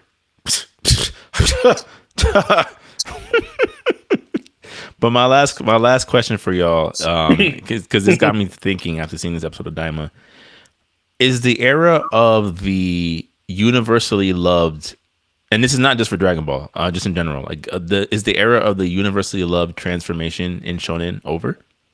Because we've seen where most of the super transformations, again, outside of a few, right? for the most part, are liked, not loved.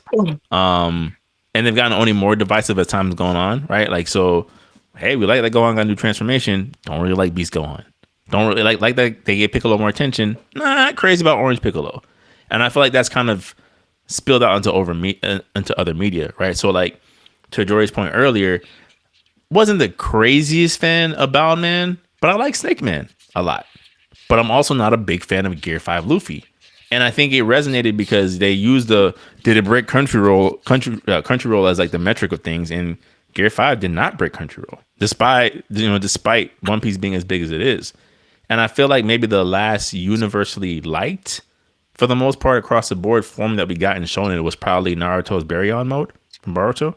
Right? Is that the only thing that like recently everyone's like, yeah, I kind of like this? I wasn't even too sure, bro. I'm not. I didn't even know what stage Naruto was at, dog. They're never classical. Like, I knew Sage mode, and then there was a mode where Naruto was on fire. Yeah, Baryon mode, there was a where he uses Kurama as basically like a nuclear reactor, and his taijutsu becomes like a burnout. Yeah, burnout technique. I think that was like the last form that I saw. Everyone was like, "Yeah, I kind of like this." Everything else has been like argument. Yeah. So that's my question for y'all. Like, do you guys think that the era of like the transformation, the new form, getting people excited is over? I wouldn't say you. It's not over. You have to pitch it well. You have to sell it to me. You know. Yeah, I don't think it's over. I just kind of feel we're now seeing the era of people with different tastes of how they would have liked the things done or played out. Like for example, like for me, all right, yes, I'm glad Piccolo finally got some recognition, but like I'm tired of like anything super being a color palette with them. Mm-hmm. It's like, all right, if you're gonna go for the super Namekian, show it. But then we said that with Lord Slug, and you didn't like that. So, and it's like, why does everything have to revert to color? I mean, with Piccolo, I could understand a little bit more because it's hard to give him a new design. So, like when he had the unlocked potential where he gets a little bit lighter, I'm like, this is fine, I guess. It was the orange Piccolo where I was like, he loses the lines. Yeah, I'm like, okay, this is enough. But the orange Piccolo, I was like, I'm not a fan. I'm not a fan. And like you said, Tim, the whole color palette thing, like you literally named Orange Piccolo. I'm like, good God. The only thing that was good was the Namekian symbol on the back, and I was like, you got a point for that, but everything else. I think with the Orange Piccolo probably would need some transformation to where his design would change, like on the level of a Frieza. But not that dramatic. If you guys understand what I'm saying, like. But to be honest, bro, I kind of feel like, when I really went back to our analysts of the movies, I really feel like they really peaked a lot when it came to Cooler in terms of transformation, but also character. Because like when you really, really look at it, bro, a canon version of Cooler is very scary because of his intellect. But they would ruin it, Tim. Like, and they would change the transformation because they need to change it. He's very scary when you really look at him because he's almost like a direct mirror to the Saiyans because he's very prideful about his culture, his race, and it's just the fact that it's just like, yeah, bro, like even like when you really look at the return of Cooler, it's like, bro, how he got them boys over there and how you said in your analysis, and like he was trying to murder them. It's like he doesn't have those weaknesses where I'm just going to draw this fight out. Like, no, bro, I'm about to crush your neck right now. No gloating, no 5-minute speech. And I'm so dedicated. I'm so dedicated that I actually have another form past Frieza. Yeah. Yeah. And I can turn back. Yes, I'll give Cell his credits too. Like Perfect Cell was a very peak design. So I kind of felt like when it came to those two characters, peak build-up too. That too, yeah. It was kind of hard to really top that, and we're seeing the drawback of that. Because to be honest, Majin Buu was not that the greatest. No, but Thank you. we've Thank said you. that. We've said that the Majin Thank Buu you. saga, it over time you start looking, you're like, this might And Like who's my outside, favorite character? outside of Why? Gotenks and Multiverse was Vegito, y'all could have kept this. concept, and I didn't like that. I was like, The he's what the concept? one from this universe, but he came to this and that, and he did. Oh better. yeah, I was like, yeah, yeah. send it back. Send it back. Yeah, I guess like the reason why I asked the question because I feel like I do think not that Shonen is dying, right? I think obviously Demon Slayer success, Jujutsu Kaisen success, like there's no way I could say that with a straight face. I just think like the tides are changing into a thing that I'm not quite. I'm like, what moves the needle now? Because now it's like you said, Tim, previous pods, it used to be the animation, right? It used to be like, even though I don't like Gear 5 too much, like you were right. The clips of him one-shotting Lucci went super viral, right? So I'm like, now that animation clips have been the standard, what else is there to do? The stories are all over the place, right? Tell a good story. right. Tell a good story. That's The the only forms thing you get. are hit and miss. Like, what is And there that's left why I to? said go back to technique. And remember, like them clips of Dragon Ball I keep sending you. What are you seeing? You seeing story that complements technique. Naruto was best when it was all about the technique, man. Like when I saw Sasuke out of nowhere fight Deidara, and that felt so like I didn't know why I wanted this matchup. Yeah. The best And display of Naruto and technique for me, outside of the I would say the Momoshiki fight, because that was like a good balance way. I really felt like, bro, like the Sound Ninja 5 when they all got separated. oh, Mhm. They oh no, had to but really we talk show about it the all the time. peakness, Mhm. like the level of what can my clan is capable of doing. And did nothing with the rest of the cast ever again. Like Ever when Shikamaru threw that little light again. ball in the sky and tried to like do the shadow on her, it's like, oh yeah, to expand the shadow, you need light. Genius. You know what I'm saying? I'm distraught because I'm just thinking to myself, I'm like, they made Neji a Jonin and we never got to see him do anything ever again. A Jonin Ever on the level of again. Kakashi and Guy. Ever again. He should have just killed him then. He should have just fought Kinemaro to a draw at this point. And they did, and I was supposed to care when y'all killed him. I didn't care when y'all killed him. Then I didn't care. I didn't give a thing about homie. I said, "Oh yeah, about time, dog. You taking him." I mourn for the wasted potential. Yeah, I was like, bro, hold on, you didn't care about Neji didn't die. I was like, hold on, bro. No, I didn't. I didn't. When he died at the Marine Fort of Naruto, I didn't care. I didn't care. Bro, Like it you was being disrespectful, I'll say bro. that. I'm You gonna being say I ain't care. disrespectful. Bro, I ain't care. That's disrespectful. I ain't care. Like, yo, you take him out with Ace. Call the Admiral. Take him out with Ace. You feel me? Like, dog, Oh like my really. God. I was like, yo, y'all. So, like, cause let's look at the build up for that arc. That arc was terrible. The war arc? Yeah, it was bad. That Ninja War arc was It terrible. was bad. Y'all It had all the build up potential to be good though. the but- seven. Y'all build up the seven swordsmen. Then y'all rush everything. Y'all build up the seven swordsmen. Now they're here, and now they don't matter. Well, because most of those fights were filler. Because remember, when you read the manga, But they didn't need to be. You brought back Kimimaro, who was not affected by his illness anymore, and he gets off-screened by a Naruto clone. I said, what? The dude who almost killed fight Gaara. Naruto? Why fight Naruto? Why Naruto beat him off on Wi-Fi? Wi-Fi connection. Y'all not furious? I'm furious. No. It's anxiety breathing right now. No, everything has to have his Majin Buu arc at some point. That's how I look at things.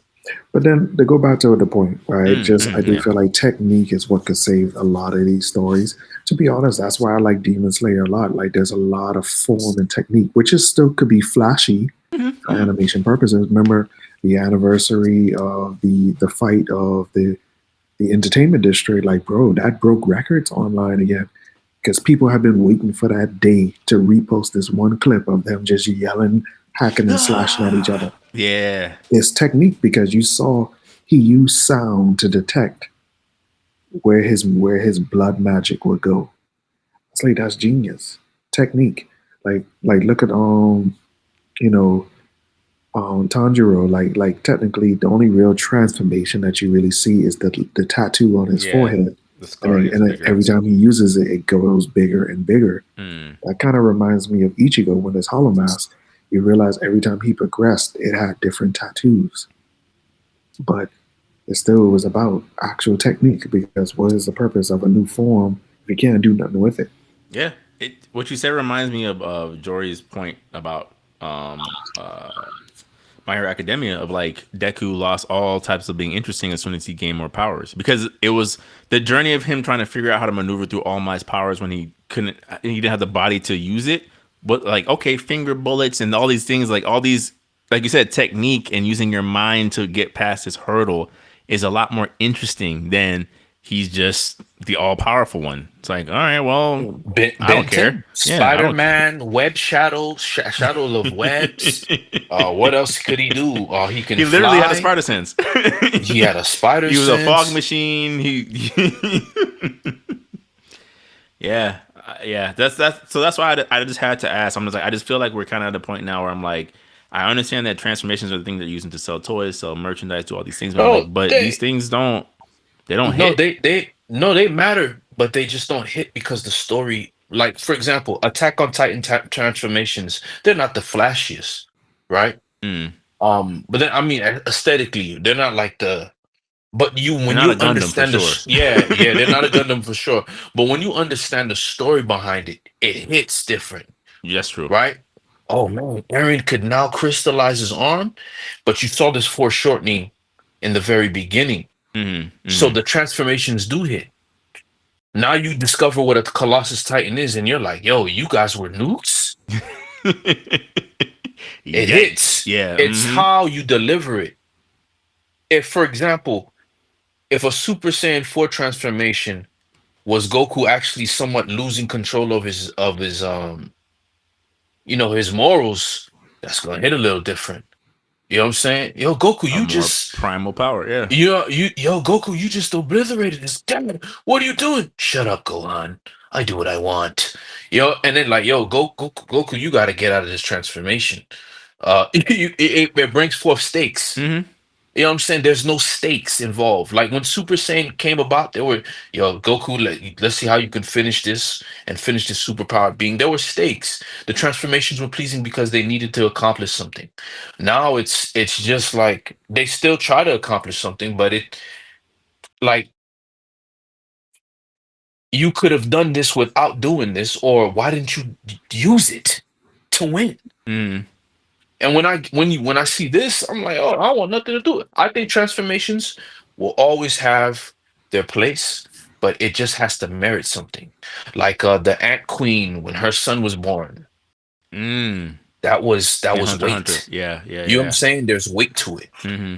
There's no weight to these things. Saint Seiya, I think one of the I wasn't a big fan of Saint Seiya, but when I found out that this dude, his teammates were killing themselves, so he decided to destroy his own eardrums to fight the enemy. That's Yeah. technique, Hmm. you know? And then he's a superpowered being, but he had to lose his ears permanently Hmm. in order to get through this hurdle. I was like, no, that's fine. That's crazy. Or like Sign me up. or even going back to what Tim said earlier about the entertainment district of like the man's lost his arm, there's blood, poison racing through his body, and he had to temporarily stop his heart to give him a couple more seconds to fight. Also lost his Got eye. his eye cut, yeah, Oh, and you're okay. just Oh, like, let's fam, let's even go a lot further. JoJo's Bizarre Adventure bro, you already know. bookstore. You already In know with order not to, JoJo. you Heart feel me? attack, bro. And Look then for over him, here. You don't gotta say anything to me. and then Dio not even willing to risk it, even though he's stronger than Jotaro. Hey, police officer, go ahead and fire at this guy here. Shoot at like The world of no cooldown, man. What can you do? It's a steamroller. Oh. Yeah, dog. And then Yeah. even the genius of Kakuing Yeah. on display, the genius of Kakuing, like seeing that, and his stand was technically the weakest stand, Yeah. and he became clutch quarterback. Supporting Ray team of Allen with the three. most assists, most most dish Most pass. you feel me? But you feel me? That Marvel rival Kenshi came in. You feel me? Like Iron Fist came in. You feel me? Like yeah. Yeah. So Oh man. So now we're here, man. We can go ahead and wrap up, yeah, no, man. we can wrap it up. I wanted to pose it because it's just something that like hit of like, you know, again, getting off the Dragon Ball bandwagon officially of just like, man, I hate that I've gotten here. You know, like I wish there was, Yeah. you know, I going back didn't to want to leave. yeah, the only thing of like, why couldn't you just give me what I wanted? Why? Why was what I even made it simple for you. Made it simple for me. I just wanted to use what you already laid out. Just execute. And you're like, nah, I'm thinking lazier. All right, well, I'm just gonna. Bon voyage. I've left the Dragon Ball Z expectation, admiration. It's. I'll just play the games. This is probably the last Dragon Ball Z game I get, unless they make Fighter Z2. Right. Yeah. Um, Yeah. but I'm other just than like that, I'm a casual observer. I'm like, there's other things where they will try a little bit harder, and I'll be there to support that. When Namco no. Bandai decides that One Piece actually deserves a good fighting game, I will be the first one there. One Piece fighters. I'll be, hey, pre-order. And to be honest with you, the balancing would be a lot easier. Way easier. Way Because easier they don't have to because he fly. already did. Yeah. They don't have to fly, and he already did all the work for you. Mm-hmm. You can just literally look at how this person lost and make a character to, like, you know. But yeah, Yeah. we're good. Yeah. All right, ladies and gentlemen, thank y'all for joining us for another episode of the Press Start Select podcast. I hope you guys enjoyed the topics. We try to cover as much as possible tonight. There's definitely some things that, you know, we had to gloss over real quick. We might come back around because, as I said before at the beginning of the episode, all these things that we seem to wait to touch on or ignore seem to just rear their ugly head and become even worse. Somehow, never better, somehow worse. So The golden age of video gaming has passed, my boys. So thank you guys for tuning in. If you haven't already, make sure to like, comment, subscribe, share it with a friend, share it with an acquaintance, share it with an enemy. You know, we're trying to get our names out there. You know, again, we're trying to do our best we can as a bunch of 9-to-5ers trying to maneuver from that world. So check out our streams, check out our Yes, clips. sir. We got more coming. I definitely want to do another Resident Evil playthrough with you guys commenting, actually being in the chat this time. So just look out for more from us. And until next time, peace, love, and good night.